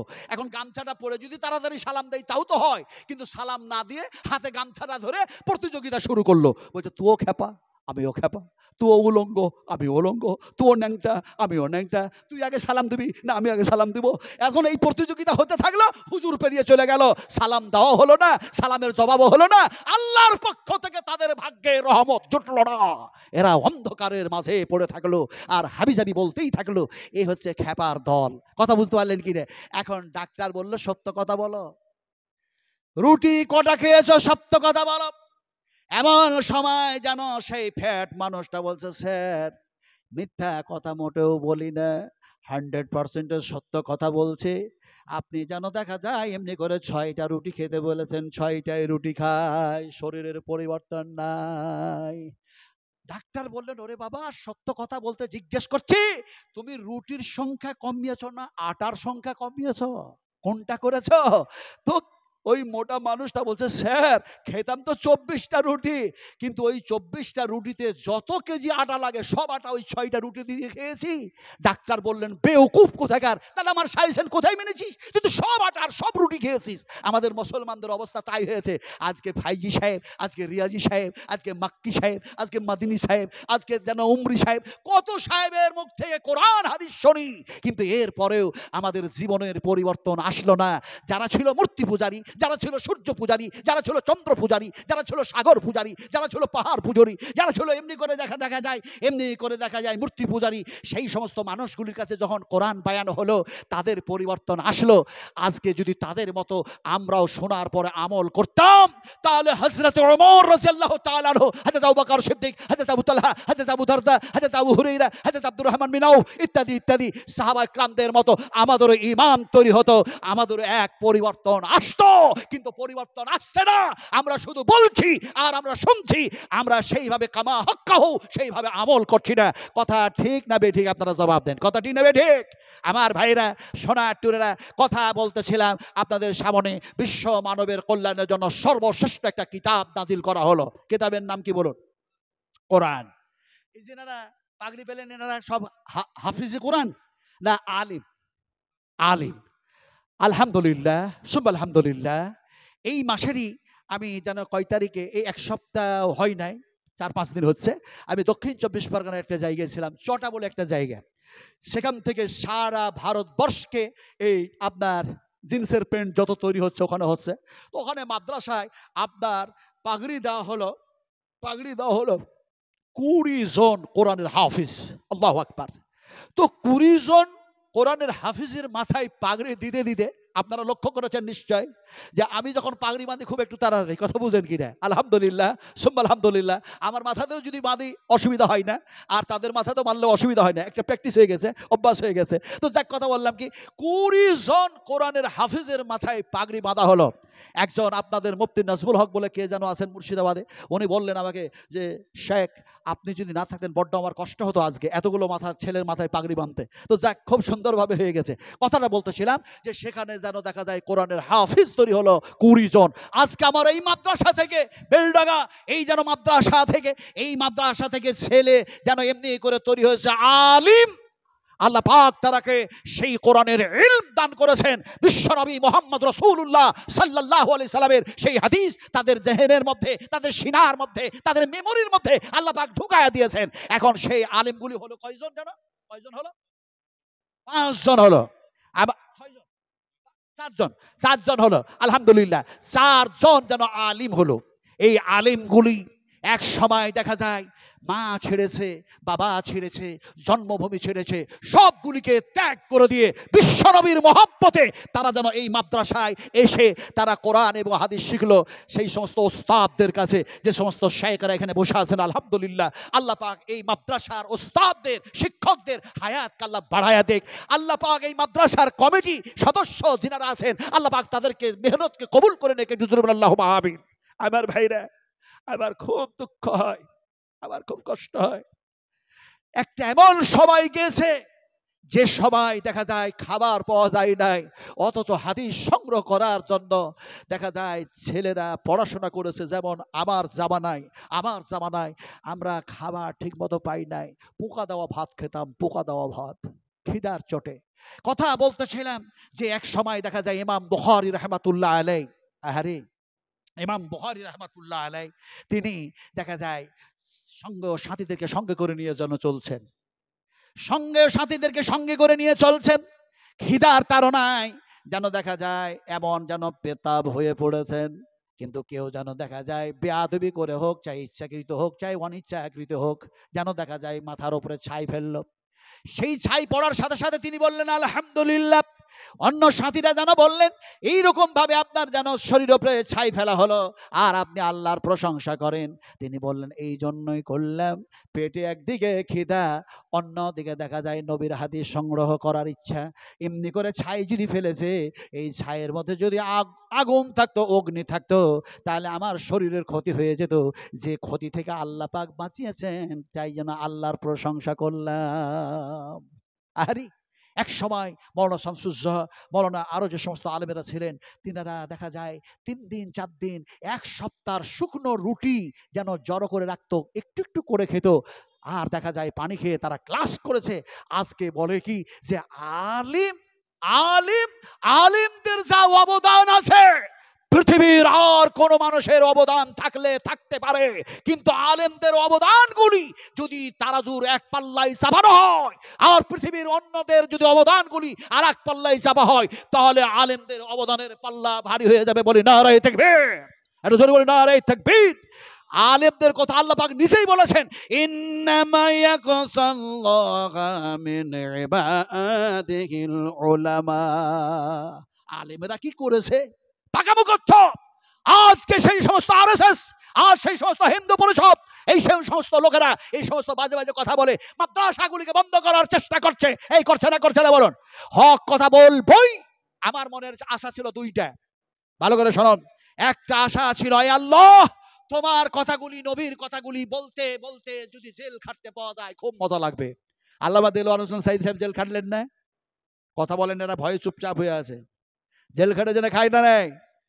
এমনি করে ইমাম আহমদ বিন হাম্বল রহমতুল্লাহ আলাই জেল খেটেছে না? ইমাম তাইমিয়া রহমতুল্লাহ আলাই 11 বার জেল খেটেছেন। আমার ভাইরা, এখন আমি তো আর ইমাম আহমদ বিন হাম্বল নই, আমি তো আল্লামা দেলোয়ার হোসেন সাইদি নই, আমি তো ইমাম জাহির রহমতুল্লাহ আলাই নই, আমি হচ্ছে বিশ্বনবী মুহাম্মদ সাল্লাল্লাহু আলাইহি ওয়াসাল্লামের উম্মত। আমি যদি আল্লাহ রাসূলের কথাগুলি বলতে গিয়ে জেল খাটতে পাওয়া যায়, তাহলে কাউরি সুন্নাত আদায় হোক চাহে না হোক, হযরত ইউসুফের তো সুন্নাতটা আদায় হয়ে যাবে। আমার ভাইরা, এই ছিল একটা আশা। আর একটা আশা ছিল, আয় আল্লাহ, যেখান থেকে তোমার এই দিন প্রচার শুরু হয়েছে, কোরআন এসছে, হাদিস এসছে, আল্লাহ তুমি সেই জায়গায় একটু যাওয়ার সুবিধা করে দিও, সুযোগ করে দিও। আরে জান্নাতুল বাকিয়াতে, আর যে জায়গায় নবী যে জান্নাতের মধ্যে শুয়ে আছেন, সেই জান্নাতের মধ্যে যখন ঢুকলাম, কথা বুঝেন কিনি, আল্লাহর হাবিব বলেছেন, আমার মেহরাব আর আমার মিম্বার, আমার মেহরাব থেকে আমার মিম্বার পর্যন্ত এটা হচ্ছে রিয়াদুল জান্নাহ, রিয়াদুল জান্নাহ, রিয়াজুল জান্নাহ। এখন সেই রিয়াজুল জান্নাতের মধ্যে যাবার পরে দেখা যায়, আরে দুয়া যেন লম্বা হলো, একটু ছোট হলো, লম্বাও হলো, 2 রাকাত নামাজও যেন পড়া হলো। সেইখান থেকে যখন নামাজ পড়তেছিলাম, মনে মনে বলছিলাম, আরে আমার নবী তো এই জায়গায় পা পড়েছে, ওমর, আবু বকর, উসমান গনির এই জায়গায় পা পড়েছে। এখন দেখা যায় জান্নাতুল বাকিয়াতে গেলাম, মনের মধ্যে হঠাৎ যেন হাদিস মনে পড়ে গেল। আমার নবী বলেছেন, এই জান্নাতুল বাকিয়া থেকে যেন 1টা নয়, 2টা নয়, 1000 নয়, 2000 নয়, 70,000 মানুষ বেহিসাব যেন জান্নাতে চলে যাবে। রাসূলুল্লাহ বলেছেন। এই হাদিস মনে পড়ার সঙ্গে সঙ্গে প্র্যাকটিক্যাল যেন চোখ দিয়ে পানি ঝরাতে বললাম, উম্মাহাতুল মুমিনিন মা আয়েশার কবর বুঝি এইটা, হযরত উসমান গনি রাদিয়াল্লাহু তাআলার কবর বুঝি এইটা। আমার সোনার টুকরারা, সেই জায়গায় গেলে পৃথিবীর কোনো মাল ধন সম্পদ মনে থাকে না। আরে এমন একখানা জায়গায় রাসূল আকরাম সাল্লাল্লাহু আলাইহি ওয়াসাল্লাম শুয়ে আছেন, যে কথাটা বলতেছিলাম, ওলামাদের কত অবদান, আলিমদের কত অবদান, এই মাদ্রাসা, এই ইদারা, এই ফ্যাক্টরি। বেশি লম্বা করব না, কথা বলতে বলতে বলতে যেন মনে হচ্ছে ঘড়ির কাঁটা একেবারে কটা বাজে জানি না, 11:30 হয়ে গেছে। এখানে যতগুলো মানুষ বসে আছেন, আপনারাকে একটা কথা বলবো, দয়া করে শুনবেন, দয়া করে, অনুগ্রহ করে। কথাটা অন্য কিছু বলবো না। যখন ওই রিয়াদুল জান্নাতে 2 হাত তুলে দোয়া করছিলাম, তখন একটা দোয়া করেছিলাম ছোট, আর একটা দোয়া করেছিলাম বড়। কিন্তু যে দোয়াটা করেছিলাম, যে দোয়াগুলি করেছিলাম, আপনাদের জন্য করেছি। কারণ সারা পশ্চিমবঙ্গের মানুষের সঙ্গে আমার যেন একটা ওয়াদা ছিল, আমি সেখানে আল্লাহ পাক যদি নিয়ে যান, আমার এই পূর্ণ করলে আপনাদের জন্য আমি দোয়া করব। দোয়াগুলি কি করেছিলাম 10টা মিনিটের মধ্যে আপনাকে ছেড়ে দেবো। আমার ড্রাইভার মিস কল দিতে শুরু করেছে, যেহেতু আমি গত রাত্রে কিষানগঞ্জে আল মাহাদ মোজাম্মেল প্রিন্সিপাল সাহেব ছিলেন, তারপরে আব্দুর রকিব আল মাদানি, এমনি করে নুরুল মাদানি, এমনি করে কৌসর মাদানি, হাফেজাহুল্লাহ, আর এদিকে আব্দুল হামিদ মাদানি, আব্দুল হাশিম মাদানি, ইসমাইল আল মাবুশি, এরা হচ্ছে আমার ক্লাস ফ্রেন্ড। আলহামদুলিল্লাহ সুম্মা আলহামদুলিল্লাহ। পিসকুড়িতে ওনাদের বাড়ি, আলিফনগরে বাড়ি, আলিফনগর থানাতে বাড়ি। কথা বলতেছিলাম যে সেখানে ছিল, আমি অত্যন্ত টাইট, অত্যন্ত যেন ক্লান্ত অবস্থায় আছি। আর প্রতিটি জায়গাতে এই রাত্রি শেষে জায়গায়, শেষের বেলায় উঠাই। আমি অনেক সময় বলি, শেষের বেলায় যে প্রধান বক্তাকে কেন নিয়ে যায়, আসলে তারা প্রধান বক্তা নয়, এরা কুরবানির খাসি, কোরবানির খাসি। আচ্ছা কোরবানির খাসি যে বললাম, আচ্ছা নমাজের আগে, ঈদুল আজহার নমাজের আগে আপনারা কুরবানি জবা করেন না নমাজের পর? ছন্দ টন্দ আছে, জোরে বললেন না। নমাজের পর না নমাজের আগে? একজন সাহাবী নমাজের আগেই জবা করে দিলেন। বিশ্বনবী মুহাম্মদুর রাসূলুল্লাহ সাল্লামের কাছে ইনফরমেশন হয়ে গেল। নবী যেন ডাকলেন আর বললেন, তুমি আর একটা দাও। বলে হুজুর আমার কাছে সেরকম কিছু নাই, আর অনিচ্ছাকৃতভাবে এটা হয়ে গেছে, জানিও না। বলে এরকম করলে কেন? নেকের লোভে পড়ে যেন এমনি করে কোরবানিতে এই সব আছে সেই সব আছে, নানা কিছু বলেছেন, এখন সেই পড়ে যেন আমি নমাজের আগেই করে ফেলেছি। আল্লাহ নবী বললেন, এরকম আর করো না, এরকম আর করো না, এরকম আর করো না, নমাজের পরেই যেন কোরবানি করবে। কমিটিরা ভালো হয়ে যেন সে হাদিসের উপর আমল করে, প্রধান বক্তাকে আগে জবা করা হবে না, নইলে গন্ডগোল হয়ে যাবে। কথা বুঝেন কি? আমরা কোরবানির খাসি হয়ে গেছি। এখন দেখা যাচ্ছে ভাই, বলার শেষ নাই রে ভাই, আমার সোনার টুকরারা, শোনার শেষ নাই, আলোচনার শেষ নেই, কিন্তু আমলের অভাব আছে, আছে, আছে, আছে না রে বলুন? আমলকারীকে বলা হয় ইমানদার, আর বেআমলকারীকে, হ্যাঁ, কত বড় সাহস দেখছেন, বলছে বেঈমান। ঠিক বলেছেন আপনি, বেঈমান। কিন্তু আমি অত বড় ভাষা বলতে পারবো না। আমি কি বলবো? বে ঈমান, বে ঈমান। আর কথা বাংলায় বেঈমান। কথা বুঝেন কি রে? এই ভাষাটা বুঝাবো কেমন করে? বুঝাই আপনাকে এমনি করে। কুরবানির সিজন এসছে, কুরবানির সিজন। এখন কুরবানির সিজন এসছে বলে হাটে গেছে খাসি কিনতে। খাসি কিনতে গিয়ে দেখা যায় সবাই খাসি কেনাকাটি করছে। একজন যেন পুঁজিপতি মানুষ, ধনাঢ্য ব্যক্তি, ধনাঢ্য ব্যক্তি, পুঁজিপতি ব্যক্তি, সে যেন গেছে হাটে। হাটে যাওয়ার পরে বলছে, ভাই এই খাসির দাম কত? বলে 1,25,000 টাকা। শেষ পর্যন্ত খাসিটা বিক্রি হলো না, ফিরে যায়, ফিরে যায়, ফিরে যায়। একটা লোক বলল, তোর খাসি কি বিক্রি হয় নাই ভাই? বলে না, বিক্রি হয় নাই। বলে এই শোন, 50% তোর টাকা, 50% আমার টাকা, তোর খাসি 1,25,000 বিক্রি করবো, তুই কিন্তু আমাকে 50% টাকা দিবি, আগে বল। বলছে হ্যাঁ দেবো, চলো। এখন চলে গেছে হাটে। যাওয়ার পরে এখন দেখা যায় দড়িলে দাঁড়িয়ে আছে আর বলছে 1,25,000, 1,25,000, 1,25,000। অন্যান্য পাইকাররা বলছে তোর খাসি তো বিক্রি হয় না, হবেও না। কিন্তু এক পুঁজিপতি গিয়ে বলছে, ভাই তোমার 1,25,000 টাকা খাসির দাম, তো খাসির মধ্যে গুণ কি আছে বলো? গুণ কি আছে? গুণ না থাকলে তো খাসি 1,25,000 কিনবো কেন? এমন সময় তার গাড়ির ড্রাইভার, ওই পুঁজিপতি লোকটার গাড়ির ড্রাইভার বলছে, মালিক খবরদার, ওদের ওদের ধোকায় পড়বেন না, ওদের ধোকায় পড়বেন না, ওদের ধোকায় পড়বেন না। ওরা মশলা উলট পালট করে দেয়, পাইকাররা উলট পালট মশলা করে দেয়। কোনটা বুঝাবো? একটা কাক আর একটা কবিতর ধরা পড়েছে জালে, ফাঁস জালে ধরা পড়ে গেছে।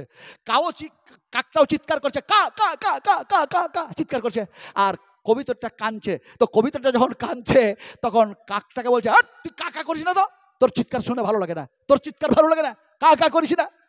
কাকটা বলছে, তোর কান্নাও আমাকে ভালো লাগে না, তুই কাঁদছিস কেন? কবিতর বলছে, শোন, আমি হলাম হালাল, আমি হলাম বৈধ, মানুষের জন্য আল্লাহ হালাল করেছে, এই জাল থেকে বাইর করবে, আমারে জবা করে দিবে, আর রান্না করে যেন খেয়ে ফেলবে। আমি কামতেছি, আমি হালাল জিনিস, আর তুই তো হারাম, তোরে তো এমনি করে ধরবে, ফাঁস থেকে বাইর করবে, ছেড়ে দিবে, তুই চলে যাবি। ফলে তোর কাকা ভালো লাগে না। তুই যদিও বলিস আমার কান্না ভালো লাগে না, জবাব দিলাম। কাকটা বলছে, শোন, আমি কেন কা কা করে চিৎকার করছি জানিস রে কবিতর? তোর গোস্ত যদিও হালাল হয়, মানুষের জন্য বৈধ হয়, আর আমার গোস্তটা যদিও হারাম হয়, তারপর আমি কান্না কেন করি শোনিস? ওই আলেমদের জন্য কান্না করছি, যে আলেমেরা কোন সময় ফতোয়া দিয়ে যেন কাকের গোশটাও হালাল করে দিবে। আজ চলছে না ফতোয়া? চলছে না, চলছে না? এখন দেখা যায় খাসির মধ্যে কি গুণ আছে যে তুমি 1,25,000 টাকা দাম চাইছো? তো খাসি যে বিক্রি করতেছে, ও বলছে আমার খাসির মধ্যে সবচেয়ে উত্তম গুণ হচ্ছে এইটা, খাসির ওপরে যে চাপবে মক্কা শরীফ আর মদিনা শরীফ দেখতে পাবে। বলে সর্বনাশ! আরে 10 লাখ খরচা হচ্ছে, 5 লাখ খরচা হচ্ছে, 1 লক্ষ টাকা উমরাতে খরচা হচ্ছে, আর খাসির উপরে চাপলে মক্কা আর মদিনা দেখতে পাওয়া যাবে। এমন সময় খাসিওয়ালা বলছে, চেপে দেখো, দিয়ে খাসি নাও। আমার কথা শুনে নিও না, দেখতে পেলে কিনবে না তো কিনো না। এখন দেখা যায় ওই পুঁজিপতি লোকটা বলছে আমি কি চাপবো, তো আমার ওই কর্মচারীটাকে চাপে, তো ড্রাইভারটাকে চাপলে দেখতো মসজিদে নববিয়া দেখতে পাওয়া যাচ্ছে কিনা আর বাইতুল হারাম দেখতে পাওয়া যাচ্ছে কিনা দেখতো। এখন কর্মচারীটা চেপেছে খাসির উপর একটা পা দিয়ে বলছে আল্লাহু আকবার, আল্লাহু আকবার। তো বলছে কি হলো, বলছে ওই যে মক্কা শরীফে দেখা যাচ্ছে তফ হচ্ছে আর মদিনা মসজিদে নববিয়াতে নামাজ হচ্ছে, দেখতে পাচ্ছি আল্লাহু আকবার, আল্লাহু আকবার। এখন ও নামলো, নামার পরে খাসিওয়ালা বলছে কর্মচারীর কথা শুনে আপনি বিশ্বাস করেন না, আপনি নিজে মালিক, আপনি নিজে টাকা দিবেন, কুরবানি দিবেন, নিজের হাতে জবা করবেন, আপনি নিজে চেপে দেখেন। এখন পুঁজিপতি মানুষটা নিজেই চেপেছে, চাপার পরে ও আর দেখতে পাই না, কই রে মদিনা, কই রে মক্কা, কাবাও দেখা যায় না, নববী মসজিদও দেখা যায় না। এখনো মনে মনে বলছে পুঁজিপতি মানুষটা, আরে আমার কর্মচারী বলল আল্লাহু আকবার দেখতে পাওয়া যাচ্ছে, আর আমি যদি বলি দেখতে পাওয়া যায় না, তাহলে এই এলাকার জনগণ বলবে তুমি পুঁজিপতি হতে পারো, তুমি ধনী হতে পারো, কিন্তু তুমি বেঈমান, তুমি বেঈমান, তোমার বেঈমান, তোমার ঈমান নাই, তোমার ঈমান নাই, ফলে আমি বেঈমান হব কেন? এখন ওর জ্বালাতে ওই ঈমান ঠিক রাখার জন্য বলছে আল্লাহু আকবার। কত সুন্দর কাবা আর কত সুন্দর যেন মদিনা। আজকে বেঈমানের অভাব নেই রে ভাই, আমলকারীর অভাব হয়ে গেছে, আমলকারীর অভাব হয়ে গেছে।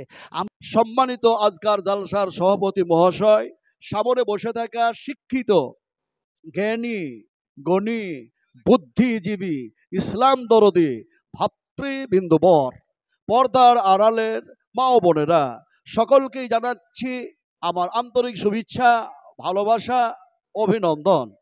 আমার ভাইরা, সুবহানাল্লাহ, সুবহানাল্লাহ, সুবহান রাব্বিয়াল আ'লা, সুবহান রাব্বিয়াল আযীম, সুবহানাকা আল্লাহুম্মা রাব্বানা ওয়া বিহামদিকা আল্লাহুম্মা গফিরলি। এগুলি শুধু পড়লে হয় না, যে জিনিস বুঝে করা হয়, যে জিনিস বুঝে বলা হয়, সেই জিনিসের মধ্যে ভুল হওয়ার সম্ভাবনা না। আর যেটা না বুঝে করা হয় বলা হয় 100% যেন সেটা ভুল হওয়ার সম্ভাবনাই থাকে। সুবহানাল্লাহ কাকে বলে? আল্লাহর নবী বুঝাচ্ছেন, বুঝুন। আমি তো বুঝাতে পারবো না, আমার সেই ক্ষমতাও নাই, আমার সেই যোগ্যতাও নেই, আমার ওই ইলমও নাই। ইলম কতটা, একটু বোখারি পড়লাম, কম বড় আলিম সেইকুল হাদিস, একটু যেন দেখা যায় রকেট আবিষ্কার করলাম, আমি কি কম বড় বৈজ্ঞানিক? আমার কি ইলমের অভাব আছে? ওমা উতিতুম মিনাল ইলমি ইল্লা কালিলা। আল্লাহ পাক বলছে একটু জ্ঞান দিলাম, এর ঠেলাই ব্যাঙের মতো ঝাঁপাতে শুরু করলা। আমার ভাইরা, কথা বলতেছিলাম যে আমার সেই ইলিম যোগ্যতা কিচ্ছু নাই। এখন বিশ্বনবী বুঝাচ্ছেন, কিভাবে বুঝাচ্ছেন দেখুন। আল্লাহর হাবিব বলেন, বিশ্বনবী রাহমাতুল লিল আলামিন সাইয়্যিদুল মুরসালিন যেন বলেন, যখন তোমরা আল্লাহর সামনে সিজদায় পড়ে দাও, এক আল্লাহর সামনে সিজদায় পড়ে গেছো, আর সিজদায় যখন পড়ে গেছো, তখন আল্লাহ আর বান্দার মধ্যে কোনো পর্দা থাকে না, ডাইরেক্ট একটা সম্পর্ক হয়ে যায়। এবার নবী এই কথা বললেন, আর দেখা যায় আল্লাহ সুবহানাহু তাআলা কি বলেন, ওয়াসজুদু ওয়াখতারিব। আল্লাহ পাক বলেন আমার সামনে সিজদায় পড়ে যা আর নিকটবর্তী হয়ে যা, আমার নিকটবর্তী হয়ে যাও, নিকট থেকে নিকটবর্তী হয়ে যাও। এখন আল্লাহর সামনে সিজদায় পড়ে নিকটবর্তী হলাম, আল্লাহ আর বান্দার মধ্যে কোনো পর্দা নাই, ডাইরেক্ট সম্পর্ক হয়ে গেল। এবার আমি সিজদায় পড়ে বলছিটা কি, সুবহানা রাব্বিয়াল আ'লা, সুবহানা রাব্বিয়াল আ'লা, সুবহানাকা আল্লাহুম্মা রাব্বানা ওয়া বিহামদিকা আল্লাহুম্মা গফিরলি। কি বললাম? সিজদায় পড়ে বলছি, হে আমার মুনিব, হে আমার মালিক, হে আমার স্রষ্টা, হে আমার খালিক, হে আমার আল্লাহ, তুমি সমস্ত ত্রুটি থেকে পবিত্র, তুমি সমস্ত আয়ুব থেকে পবিত্র, আর আমি তোমার গোলাম, তোমার সামনে সিজদায় পড়ে গিয়েছি, আমার গুনার শেষ নাই, আমার পাপের শেষ নাই, ভুলের শেষ নাই, ফলে তুমি আমাকে পাক করে দাও। আন্দাজ আর অনুমানে শুধু সুবহান রাব্বিয়াল আলা বললাম, বুঝলাম নেই। আমার ভাইরা, ওই সুবহান রাব্বিয়াল আলা পড়ে ইহকাল পরকাল কল্যাণ হতে পারে না। কথাটা বলতেছিলাম কি, না বুঝে আমরা যেটা করি সেটা ভুল হওয়ারই সম্ভাবনা বেশি থাকে। এমনি করে ওয়াসারিউ ইলা মাগফিরাতিন ربكم وجنات عرضها السماوات والأرض أعدت للمتقين মুত্তাকিন। এই ওয়াজ যখন চলছে, বিশ্বনবী যখন বলছেন, সেই সময় একজন সাহাবী, একজন যুবক, তিনি বলছেন ফাইনানা ফাইনানা ফাইনানা। বুখারী শরীফের ইবারত, বুখারী শরীফের ইবারত। তিনি বলছেন ফাইনানা ফাইনানা ইয়া রাসূলুল্লাহ, হে আল্লাহর রাসূল, আল্লাহর রহমতের দিকে, মাগফিরাতের দিকে তাড়াতাড়ি করে যখন ডাকা হয়েছে, আর জান্নাতটা যখন জমিন ও আকাশের চাইতে বেশি প্রশস্ত, তাহলে পারে সেই জান্নাতে যাবার জন্য আমি ফাইনানা ইয়া রাসূলুল্লাহ, যদি শহীদ হয়ে মারা যায় আমি যাব কোথায়? রাসূল আকরাম সাল্লাল্লাহু আলাইহি ওয়াসাল্লামের মুখ দিয়ে বাইর হয়ে গেল ক্বালা ফিল জান্নাহ। নবী বললেন জান্নাতের মধ্যে চলে যাবে। যুবকটা বাদাম খাচ্ছিল, খুরমা খাচ্ছিল, ছুঁড়ে ফেলে দিল, জিহাদের ময়দানে গেল আর শহীদ হয়ে গেল। নবীজি ৭০ জন সাহাবীকে যে জায়গায় তীর আন্দাজকারীকে দাঁড় করে রেখেছিলেন, নবীর কপালে এখানে লেগে যে মাথার যে কোণাটা, লোহার কোণাটা ঢুকে গেছিল, দিয়ে নবী করতে করতে যে জায়গায় পড়েছিলেন, তারপরে ওই ৭০ জন যে সাহাবী তীর আন্দাজকারীরা দাঁড়িয়েছিল, সেই রাস্তা তো আল্লাহ পাক পা গুলি দিয়ে হাঁটা করালো। দেখলাম উহুদ পাহাড়ে চাপলাম। বিশ্ব নবীর চাচা হযরত হামজা রাদিয়াল্লাহু তাআলা আনহু, এখনো জায়গাটা ফাঁকা হয়ে আছে, চতুর্দিকে পর্বত আছে। উহুদের পাহাড়ে চেপে দেখি যে জায়গায় লড়াইটা হয়েছিল ভাই, ফাঁকা যেন হয়ে আছে, কিন্তু আমার হামজা যে জায়গায় শহীদ হয়েছেন সেই জায়গা ফাঁকা নাই। ওখানে বিশাল বড় একটা মসজিদ কায়েম হয়েছে, মসজিদের নাম দেওয়া হয়েছে মসজিদে হামজা। আমি কত কথা বলবো, তো বলতে বলতে বলতে দেখা যায় সোনার যেন গলার, যেন দেখা যায় গলা থেকে গলায় যেন সোনা। আল্লাহু আকবার, কোন মাঝে দিয়েছে।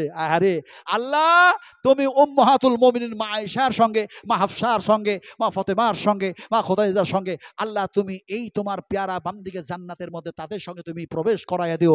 উদখুলুহা উদখুলুহা উদখুলুহা বিসসালামিন আমিন। প্রবেশ করো, এখানে যে শান্তি।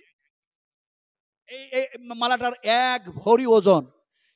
এখন এক ভরি সোনার দাম প্রায় যেন ৮০,০০০ টাকা। আচ্ছা বলুন, আপনাদের কাছে কি আমি ৮০,০০০ টাকা চেয়েছিলাম? আপনাদের কাছে কি আমি ৭,০০০ ৭,৫০০ চেয়েছিলাম? আমি কি চেয়েছিলাম? বলেছিলাম একটা ১,০০০ টাকা দিন, নিয়ত করতে বলেছিলাম এইটা। এখন দিলেন যেন দেখা যায় ৮০,০০০, কেউ ৭,৫০০ ৭,৫০০ করে, ২,০০০ ২,০০০ ১,০০০ করে, এটাকে দিল যেন ডাক্তার আব্দুল হক। আল্লাহ, কি কঠিন ব্যাপার তো। সেদিন চটাতে দেখছিলাম, কেউ বলছে ২ লাখ, কেউ বলছে ১ লাখ, কেউ বলছে ৫০,০০০, কেউ বলছে ৬০,০০০। ওখানে আমি ৭ বৎসর ধরে কন্টিনিউ নিয়ে যাচ্ছে আলহামদুলিল্লাহ, এবারও আছে। তো বলছিলাম কি, যে সেখানকার এক কম্পিটিশন দেখেছি। আর আপনাদের মুর্শিদাবাদে আরেকটা জায়গাতে কম্পিটিশন দান হয়, ওই সুরুলিয়া না জরুলি একটা মাদ্রাসা কি যেন একটা আছে রোডের ধারে, সেখানে একটা যেন কম্পিটিশন একটা দান হয়। তো এখানেও দেখা যাচ্ছে আলহামদুলিল্লাহ আলহামদুলিল্লাহ ৫০,০০০ টাকা। একটু জোরে আলহামদুলিল্লাহ পড়বেন না ভাই? একজন বলুন আলহামদুলিল্লাহ। ৫০,০০০। আহারে, এই মানুষগুলি শোনে কোরআন, বুঝে কোরআন, হাদিস শোনে বুঝে। আর আহারে, যদি এই মাদ্রাসার শত্রুরা মাদ্রাসা বন্ধ করতে চায়, আল্লাহ আমাদেরকে দিয়েছেন ধন মাল, আমাদেরকে বানিয়েছেন পুঁজিপতি, ফলে আমরা কেন আমাদের টাকাগুলি নবীর মাদ্রাসায় দিব না? আর নবীর হাতের পানি পান করে বেহেশতে কেন যাব না? কেন এরকম হয়? মনের মধ্যে সেই আশা তৈরি করে আমার ভাই যেন দিয়েছেন এমনি করে যেন ৫০,০০০ টাকা। একটু জোরে বলুন আলহামদুলিল্লাহ। ৫০,০০০ টাকার দাতা বলি মারহাবা, আহলান সাহলান, মারহাবা মারহাবা। এমনি করে যেন এমন একজন মহিলা ৮০,০০০ টাকা দান করলেন, সোনা দিলেন, তাকেও যেন বলি মারহাবা, আহলান সাহলান, মারহাবা মারহাবা। আল্লাহর কাছে দোয়া করি, আমি দোয়া একটা দিব, ডেকে যে বসালাম, আপনারা যে দান করলেন, আমার উদ্দেশ্যটা হচ্ছে দোয়াটা সেই দোয়া দিব যে দোয়া রাসূলুল্লাহ সাল্লাল্লাহু আলাইহি ওয়াসাল্লাম যখন দিচ্ছিলেন, একটা বুড়ি মেয়ে এসে একটা চাদর দিলেন, রাসূলের শরীরটা ছিল ফাঁকা। আমি সে হাদিস ঘটনা বয়ান করব না। একজন যেন দিল দুম্বা, একজন উট দিল, খেজুর দিল, দুধ দিল, নানা জনে নানা কিছু দিতেন। রাসূলুল্লাহ ওই সময় দোয়াটা কি দিতেন? ওই দোয়াটা ইমাম বুখারী রাহমাতুল্লাহ আলাইহি বুখারী শরীফের মধ্যে কোট করে দিয়েছেন। ওই দোয়াটা এখন নবী তো আর দিবেন না, কিন্তু নবী বলেছেন আমার পরে যারা থাকবে তারা যেন এমনি করে, যারা কোরআনের চিন্তা ভাবনা, কোরআনের গবেষককারী হয়, কোরআনের রিসার্চকারী হয়, ইসলাম নিয়ে যেন প্রচার প্রসার করে। ও মান আহসানু কাওলাম মিম্মান দাআ ইলাল্লাহ, এই ধরনের মানুষগুলি তারা যেন সেই দোয়া দিয়ে দিবে। আল্লাহ নবী আরো বললেন, পিতা মাতার দোয়া কবুল হয়, মাজলুম মানুষের দোয়া কবুল হয়, হাকিকাত যদি সত্যিকারী মুসাফির হয় তারও দোয়া কবুল হয়ে যায়। ওই দোয়াটা আমি দেবো ইনশাআল্লাহ। নবী সাহেব যে দোয়াটা দিয়েছেন, ওই দোয়াটা আপনাদেরকে দেওয়ার জন্য ডাকলাম। জি হ্যাঁ।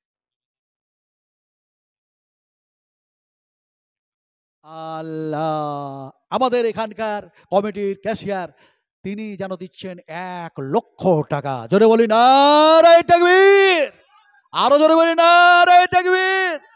আচ্ছা, আল্লাহু আকবার, 1,15,000।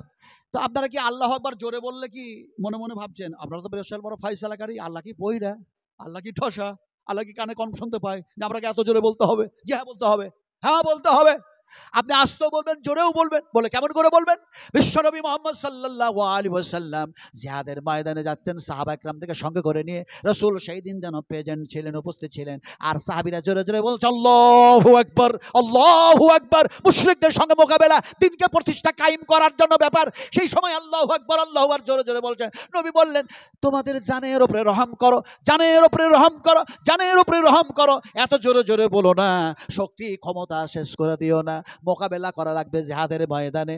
আস্তে আস্তে বলো আল্লাহু আকবার, করুণ সুরে বলো আল্লাহু আকবার। আল্লাহ আপনি মহান, আপনার সমকক্ষ আকাশে জমিনে কেউ নাই। আবার যেন দেখা যায় এমনি করে ঈদুল আজহা, ঈদুল ফিতরের নামাজ পড়তে যাওয়া হচ্ছে, এমন সময় যেন দেখা যায় সাহাবীরা সেই যেন আস্তে আস্তে বলছে।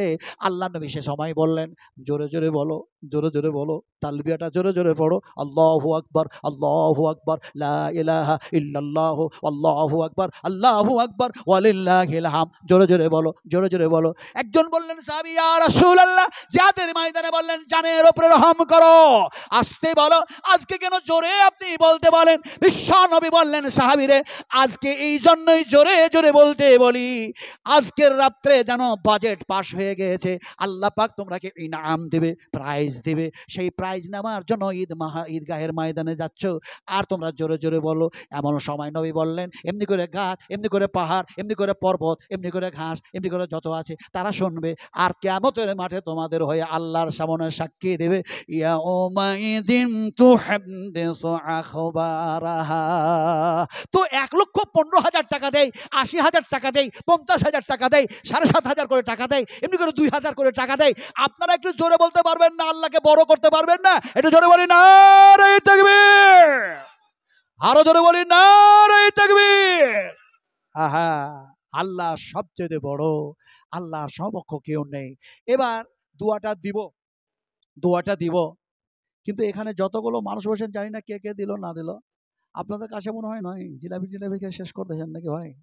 100 করে টাকা দেন তো, আমার হাতে 100 করে আছে, দেন।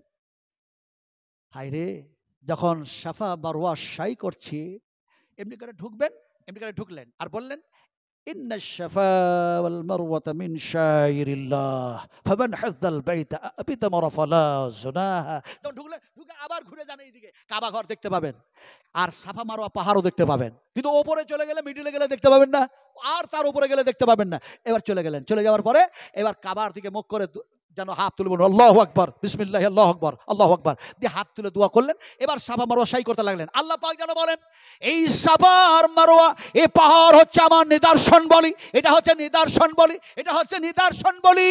ফলে যেন এর মধ্যে যারা সাফা মারওয়া সাই করে, আল্লাহ পাক বলছেন এরাকে আমি নিষ্পাপী বানায়া দিই। এমনি করে দেখা যায়, আলহামদুলিল্লাহ, এমনি করে দেখা যায়, জানে এমনি করে দেখা যায় যে এই মানুষগুলি যখন এমনি করে দরাদরি ছোটাছুটি সাফা মারওয়া সাই করলো, ঠিক যেমন একটা বাচ্চা আজকে জন্ম নেয়, কোনো গুনাহ থাকে না, পাপ থাকে না, সেই ধরনের সেই মানুষটাও যেন এমনি করে নিষ্পাপী হয়ে যায়। আল্লাহ পাক আমি যাকে নিষ্পাপী করে দিই, গুনাহগুলি খণ্ডন করে দিই। মাফ করার মালিক, একটু জোরে বলেন না কথা, মাফ করার মালিক আর ক্ষমা করার মালিক যদি আল্লাহ হয়, সাজা দেওয়ার মালিক কে? আস্তে করে বললেন কেন? فأخذتهم فكيف كان عقاب إن العرض لله يورثها من يشاء من عبادي والعاقبة للمتقين। আমি এই আয়াতগুলির পারলাম না সাই নজরুল বায়ান করতে, সময় নাই। ঘড়ির কাঁটা যেন 12টা বাজতে যাচ্ছে। আমার ভাইয়েরা ড্রাইভারও বারবার মিস কল দিচ্ছে, বলো না আগামীকাল, আগামীকাল সেখানেও দেখা যায় এমনি করে যেন বিশাল এক মাদ্রাসা, সেই আপনার এমনি করে মালদা ডিস্ট্রিক্ট বদরুদ্দোজান নদভী সাহেব সেখানে আমাকে বলেছেন যে বুড়ো হয়ে গেলেন, আমার বাপের সাথে জালসা করতে করতে বুড়ো হয়ে গেলেন, কিন্তু দেখছি কোনো রকমের অভাব নেই, বলার মধ্যে অভাব নেই, গলার কণ্ঠস্বরে অভাব নেই, বুঝাবার অভাব নাই। আলহামদুলিল্লাহ। হাইয়াকাল্লাহ, বারাকাল্লাহ, জাযাকুমুল্লাহু খাইরান জাযা, হাসানাল জাযা। আল্লাহুম্মা ইগফির লাহু ওয়াফিহি ওয়াফু আনহু ওয়াকরিম নুজুলাহু ওয়াসি মাদখালাহু ওয়াগসিলহু বিল মাই ওয়াস-সালজি ওয়াল বারদ। ربنا وادخلهم جنة عدن التي وعدتهم ومن صلح من آبائهم وأزواجهم وذرياتهم إنك أنت العزيز الحكيم। আপনারা আমিন আমিন করছেন না কেন? দোয়া পড়ছি, বলুন আমিন। আরো জোরে আমিন। তারপরে যে দোয়াটা নবী সাহেব বলেছিলেন সেই দোয়াটা বলছি, খালি আমিন আমিন বলতে থাকুন। আল্লাহর হাবিব যেন দোয়া বললেন, আল্লাহুম্মা আকসিল, আল্লাহুম্মা আকসিল, আল্লাহুম্মা আকসিল মালাহু মালাহু মালাহু মালাহু ওয়া ওয়ালাদাহু ওয়া ওয়ালাদাহু ওয়া ওয়ালাদাহু ওয়া ওয়ালাদাহু ওয়া বারিক লাহু ওয়া বারিক লাহু ওয়া বারিক লাহু ফীমা আতাইতাহু ফীমা আতাইতাহু ফীমা আতাইতাহু। বিশ্ব নবী মুহাম্মদ সাল্লাল্লাহু আলাইহি সাল্লাম এই দোয়া যখন দিচ্ছিলেন, ফি মানে মধ্যে, আতাইতাহু এর পূর্বে যা যা দিয়েছো তোমার বান্দা বান্দীদেরকে আল্লাহ সেগুলির মধ্যে আরো আরো আরো আরো বরকত দিয়ে দাও। নবীর দোয়া কবুল হয়ে গেল। যে সাহাবী সবচেয়ে ধনী গরিব ছিলেন সে ধনী হয়ে গেল। ঘটনা বলার সময় নেই আমার হাতে। আমার ভাইরা, সেই দোয়াটা আমি দিলাম, একটু প্রাণ থেকে সিনার মধ্যে থেকে বলুন আল্লাহুম্মা আমিন। আরো ভালো করে আল্লাহুম্মা আমিন। গায়রিল মাগদুবি আলাইহিম ওয়ালাদ-দাল্লিন।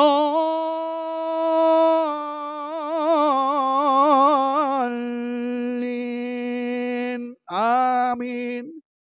বুখারী শরীফের হাদিস আবার বলা লাগবে নাকি? আপনারা তো সবাই জানেন। আরে কেমনে যেন নবী সাহেব বললেন, তোমার ইমাম যখন বলে আমিন তোমরাও বলো আমিন, ফেরেশতারাও বলে আমিন। এই হাদিসকে আর বর্ণনা করা লাগে? কিন্তু বেআমল হয়ে গেছি। ইমাম পড়লো ঠিক, ইমামও বলছে না, মুসল্লিরাও বলছে না। কথা বুঝেন কি না? আল্লাহ বলছে ফাঁকিবাজ, ভালো করে জানছি তোরা কত বড় ফাঁকিবাজ। আমি কি তার চাইতে কম? আল্লাহ বলছে মাকারু ওয়া মাকারাল্লাহু ওয়াল্লাহু খায়রুল মাকিরিন। বেশি চালাকি করো না, বেশি চতুরতা দেখাইও না। আমি আল্লাহর কাছে কাউরি চালাকি আর চতুরি চলে না। কারণ তোমাদের আমল দেখে এই ফাইসালা আমি আল্লাহ করব। ফামান ইয়ামাল মিসকালা যাররাতিন খায়রান ইয়ারা ওয়া মান ইয়ামাল মিসকালা যাররাতিন শাররান ইয়ারা। জাররা জাররা, খারাপ করলেও বদলা, ভালো করলেও বদলা। জাররা বুঝাবো কেমন করে? সূর্য উদয় হয়েছে, সূর্য উদয়। আচ্ছা, এই যে কথাগুলো বলছে, এই কথাগুলি কার বলছি বলুন তো? আয়াত বলি বললাম কার? বুঝতে পারছি না, এমনি করে বুঝাই, গোদা বাংলায় বুঝাই আপনাদেরকে। সবচেয়ে ভালো কথা কার? শুধু আল্লাহর। এই তো, শুধু আল্লাহর। সবচেয়ে ভালো কথা হচ্ছে আল্লাহ এবং আল্লাহর রাসূলের। আর সবচেয়ে খারাপ কথা কার? হ্যাঁ, আবু জাহেলের। বিশ্বনবী যে বাড়িতে জন্ম নিয়েছেন, নিজের চোখ দিয়ে দেখলাম, হাঁটলাম, গেলাম। হ্যাঁ, তো ওই বাড়িটা থেকে, বাড়িটা এখন লাইব্রেরিতে পরিণত হয়েছে, বাড়িটা থেকে আবু জাহেলের বাড়ি মাত্র কয়েক মিটার দূরে, জানলেন কিনা?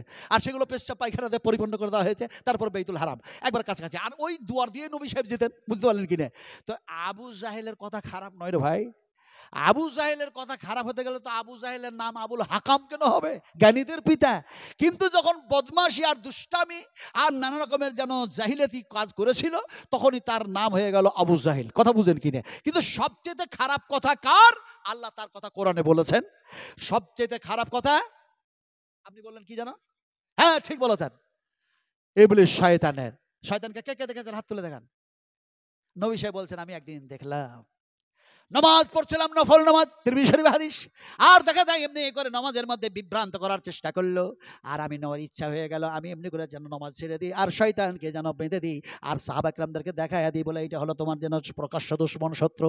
কিন্তু নামাজটাও ছাড়লাম না আর শয়তানকেও বাঁধলাম না। হযরত সুলাইমান আলাইহিস সালাতু সালামের দিকে লক্ষ্য করে, তার যেন দুয়ার দিকে, দরখাস্ত দিকে লক্ষ্য করে। তার মানে তিনি বলেছেন আমাকে যা মুআজিজা দিয়েছো আর যা তুমি এমনি করে জিন বাতাস সব তাবে করে দিয়েছো, তারপরে পিপিলিকা থেকে সাপ পর্যন্ত, আবলা প্রাণী পর্যন্ত ভাষা বোঝার জ্ঞান দিয়েছো, ইলম দিয়েছো, এটা আর কাউরে দিও না। কিন্তু আল্লাহ সুবহানাহু তাআলা বিশ্ব নবী মুহাম্মদ সাল্লাল্লাহু আলাইহি সাল্লামকে সমস্ত নবীদের গুণাগুণ, গুণাবলী সবকিছু একত্রিত করে বিশ্ব নবীকে দেওয়া হয়েছিল। নবী বললেন তার যেন দরখাস্তের দিকে লক্ষ্য করে আমি বাঁধলাম না। এখন আল্লাহর যেন রাসূলের কথা সবচেয়ে ভালো আর শয়তানের কথা আর আবার বলেন খারাপ। বুঝাবো কেমন করে? বুঝাচ্ছি এমনি করে। একটা অসুস্থ মানুষ, ফি কুলুবিহিম মারাদুন ফাযাদাহুমুল্লাহু মারাদান ওয়া লাহুম আযাবুন আলীম। আমি এই আয়াতের সান্নুজুল বায়ান করছি না, আসলে যুক্তি দিচ্ছি, ভালো করে শুনুন।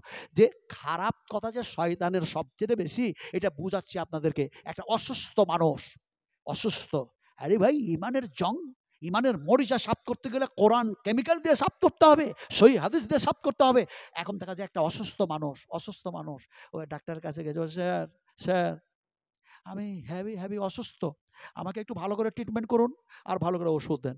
এখন ডাক্তার কেন প্রেশার মাপলো, হাত ধরলো, এটা দেখলো ওটা দেখলো সব দেখলো, ওই যে ওপর দিক দেখা হয়ে গেছে, তোমাকে কিছু ওষুধ দিলাম নিয়ে যাও, তবে তোমার ভিতরে যে পার্টসগুলো খারাপ হয়ে গেছে ওইগুলো তো দেখা সম্ভব নয়, ফলে অমুক দিন অমুক তারিখে মল আর মূত্র নিয়ে এসো, মল আর মূত্র।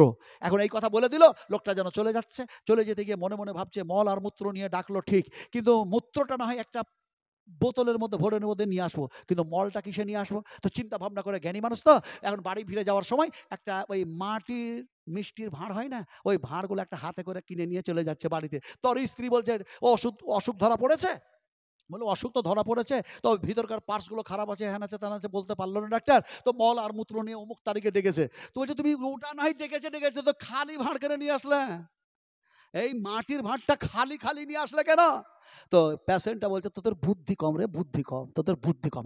বুদ্ধি কম? 8টা ছেলের মা, 12টা ছেলের মা, তোমার সংসার চালাচ্ছি আর আমাদের বুদ্ধি কম? পেশেন্টটা বলল শোনো, নবী সাহেব বলেছেন তোমাদের বুদ্ধি কম, তোমাদের বুদ্ধি কম। মা আয়েশাকে একদিন বললেন বুদ্ধি তোমাদের কম, মেয়েদের বুদ্ধি কম। বলে কেমন করে? বলে তোমরা যখন সাক্ষী দিবে তখন ডবল, আর ছেলেরা সাক্ষী দিলে একজন, ফলে যেন দেখা যায় পুরুষের পক্ষে যেন তোমাদের যেন ডবল লাগবে, তোমাদের বুদ্ধি কম থাকার কারণে। পেশেন্টটা যখন ওই কথা বলল, স্ত্রী বলছে নবী যখন বলেছে মেনে নিতেই হবে, আপনাদেরকে শোনাচ্ছি, মানতে হবে কি? এমন সময় দেখা যায় ওকে খেতে দিল, স্বামীর খিদমত করলো, যত্ন করলো, হ্যান করলো, ত্যান করলো, সব করলো। এবার খাওয়া দাওয়া হয়ে গেছে, দিনগুলো পার হয়ে গেল, তারিখটা এসে গেছে। এখন টয়লেটে গেছে, টয়লেটে গিয়ে মানুষটা চিন্তা করছে তাই তো ডাক্তার তোমাকে বললো না পরিমাণটা যদি বলে দিত যে একটু একটু করে নিয়ে আসো, তাহলে একটু একটু করে নিয়ে যেতাম, কিন্তু একটু একটু নিয়ে গেলাম মল আর মূত্র, আর ডাক্তার যদি বলে যে আর একটু লাগবে, তো পাবো কোথায়? তো এত ঝামেলা আর এত টেনশনে পড়া যাবে না। ও কি করেছে, সম্পূর্ণ পায়খানাটা ওই নতুন মাটির ভাঁড়ে যেন ভরে দিয়েছে, যে ওর গলায় পেপার, নতুন পেপার সাঁটিয়ে সুতুলি দড়ি বেঁধে দিয়েছে, আর যতটা পেশাব হয়েছে টাটকা পেশাব একটা বোতলের মধ্যে ভরে ওর মুখিটা লাগিয়ে দিয়েছে। সকালবেলা হয়েছে, কম্পাউন্ডারের কাছে নাম লেখাতে হবে, এখন দেখা যায় দুইটা জিনিসকে হাতে ধরে ঝুলিয়ে নিয়ে চলে যাচ্ছে। পাড়ার লোকেরা মনে মনে ভাবছে লোকটা মনে হয় কোনো আত্মীয়র বাড়ি যাচ্ছে, তাই এক হাতে মিষ্টির ভাঁড় আর এক হাতে মানে পানি টানি খাবে, তাই যেন বোতলে পানি। এটা পাড়ার লোকের ধারণা। ডাক্তারের চেম্বারের সামনে যখন গেছে, কম্পাউন্ডার চার চোখে দেখে আর বলে এই পেশেন্টটা তো এসছিল, বুঝি এই ডাক্তারের ঔষধে মনে হয় উপকার পেয়েছে, ভালো হয়েছে, তাই ডাক্তারের জন্য মনে হয় মিষ্টির ভাঁড় নিয়ে আসছে, এটা উপহার। এটা কম্পাউন্ডারের ধারণা। এখন দুটোই জিনিস গিয়ে কম্পাউন্ডারকে দিয়ে দিল, দিয়ে দেওয়ার পরে কম্পাউন্ডার কি করলো, পানির বোতল ভেবে পেশাবের বোতলটাকে টেবিলের নিচে রাখলো, আর মিষ্টির ভাঁড় ভেবে চেম্বারে ডাক্তারের টেবিলের উপরে রাখলো। ডাক্তার তাড়াহুড়ো করে গোসল করে এসছে, বলে পেশেন্ট দেখতে হবে। এমন সময় দেখে ডাক্তার এ তো হ্যাভি অনেক অনেক পেশেন্ট, তো তাদের নাম লেখালেখি নিয়ে তো কম্পাউন্ডার একদম ব্যতিব্যস্ত, তো ওকে আর বিরক্ত করে লাভ নাই। ঘরে একটা কর্মচারীকে ডাক্তার ডেকে বললো মিষ্টির ভাঁড়টা বাড়ির দিকে পার করে দে। চলে গেল বাড়ির দিকে। ওর স্ত্রী বলে ডাক্তার গোসল করে তাড়াহুড়ো করে চেম্বারে চলে গেছে, মনে হয় ব্রেকফাস্ট নাস্তা করবে, তার আগেই মিষ্টি কিনে দিয়ে পাঠিয়েছে।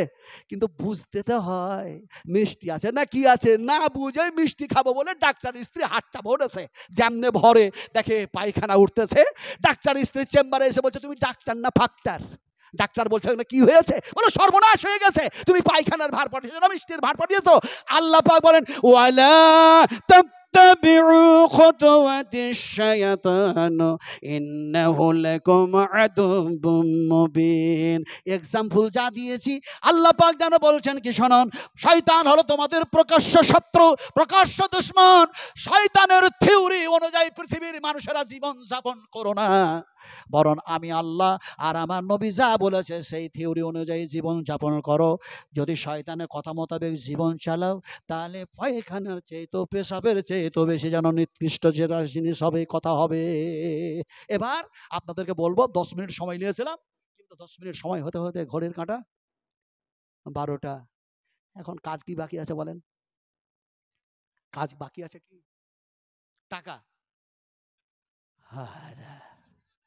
আরে ভাই বাকি আছে, 12টা পর্যন্ত রাত জাগলাম, 1টা পর্যন্ত রাত জাগলাম, তারপরে ফজরের নামাজ নাই। হায় হায় হায় হায়, মুনাফিক মুনাফিক, ফজরের নামাজ জমাতে নাই, বক্তার নামাজ নাই।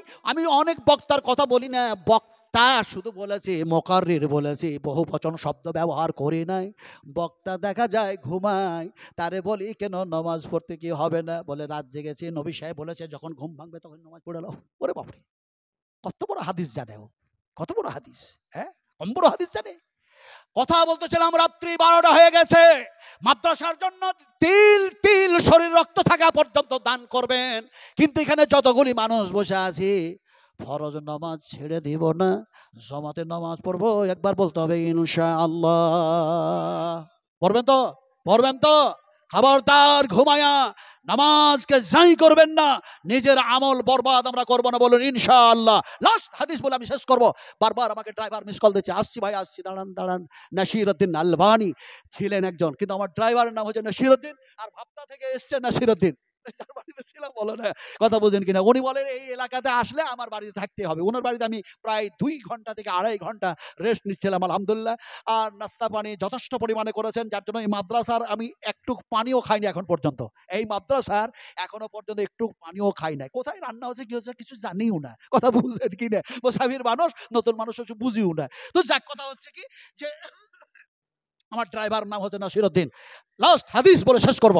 হাদিসটা বিশ্বনবী মোহাম্মদ রাসূলুল্লাহ সাল্লাল্লাহু আলাইহি সাল্লামের কাছে কোথা থেকে একটা মানুষ আসলে এসে বলল, আসসালামু আলাইকা ইয়া রাসূলুল্লাহ, হে নবী, আপনি এমন কিছু কথা বলুন যে কথাগুলি আমল করার পরে আমি আল্লাহর নৈকট্য লাভ করতে পারবো।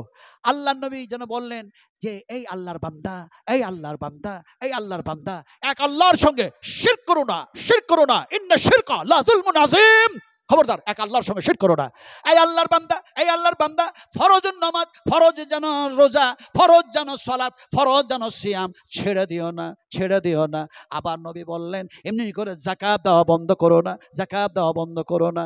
লোকটি যেন সঙ্গে সঙ্গে নবীর কথা শুনে বলল, আল্লাহ ওয়াল্লাহ ওয়াল্লাহি ওয়াল্লাহি, একই আল্লাহর কসম কে বলি ইয়া রাসূলুল্লাহ, যতটা আপনি বললেন তার কমও করব না, তার কিঞ্চিত পরিমাণও বেশিও করব না। কসম খেলো আর চলে গেল। আল্লাহ নবী সাহাবীদেরকে বলেন, ও সাহাবীরা, লোকটার দিকে চেয়ে দেখো, আমি মুহাম্মদ সাল্লাল্লাহু আলাইহি ওয়াসাল্লাম বলছি, যে বলল কমও করব না বেশিও করব না, কসম খেয়ে বলল, আমি রাসূলুল্লাহ বলছি লোকটা হলো জান্নাতি। আমরাও কম করব না বেশি করব না, আমার নবী যেভাবে আমাদেরকে বলেছেন চলতে, আমরাও সেইভাবে চলব, বলুন ইনশাআল্লাহ। আল্লাহর কাছে দোয়া করি, আয় আল্লাহ, বলার চাইতে শোনার চাইতে এমনি করে বেশি বেশি করে উত্তম আমল করার আমাদেরকে তৌফিক দান করো, জন্য আল্লাহুম্মা আমিন। রিয়াজুল জান্নাতে দোয়া করেছিলাম, সেই দোয়াটা এখনো করছি, শুধু আপনারা আমিন আমিন করুন। আল্লাহুম্মা গফির লানা ওয়ালিল মুমিনিনা ওয়াল মুমিনাত ওয়াল মুসলিমিনা ওয়াল মুসলিমাতিল আহইয়া ওয়াল আমওয়াত। اللهم اغفر لنا وللمؤمنين والمؤمنات والمسلمين والمسلمات، اللهم الف بين قلوبهم واصلح ذات بينهم وانصرهم على عدوك وعلى عدوهم، اللهم ان الكفرة الذين يصدون عن سبيلك ويكذبون رسولك ويقاتلون اولياءك، اللهم خلي بين كلماتهم وزلزل اقدامهم। আসলে যে দোয়াগুলি ওখানে করেছিলাম এখনো করলাম। গোটা পৃথিবীর মুমিন মুমিনা মুসলিম মুসলিমা যত জীবিত আছে, আল্লাহ তুমি এটাকে ক্ষমা করে দাও, মাফ করে দাও। যত মুমিন মুমিনা মুসলিম মুসলিমা এমনি করে কবরে শুয়ে আছে, আল্লাহ তুমি তারাকে মাফ করে দাও। প্রাণ থেকে একটু বলুন আল্লাহুম্মা আমিন। আরো ভালো করে বলুন আল্লাহুম্মা আমিন। এখান থেকে শেষ করলাম। আসসালামু আলাইকুম ওয়া রাহমাতুল্লাহি ওয়া বারাকাতুহু। জবাব দেবেন না, সালাম দেওয়া সুন্নাত, জবাব না দিলে গুনাহ হবে। আবারও বলছি আসসালামু আলাইকুম ওয়া রাহমাতুল্লাহি ওয়া বারাকাতুহু।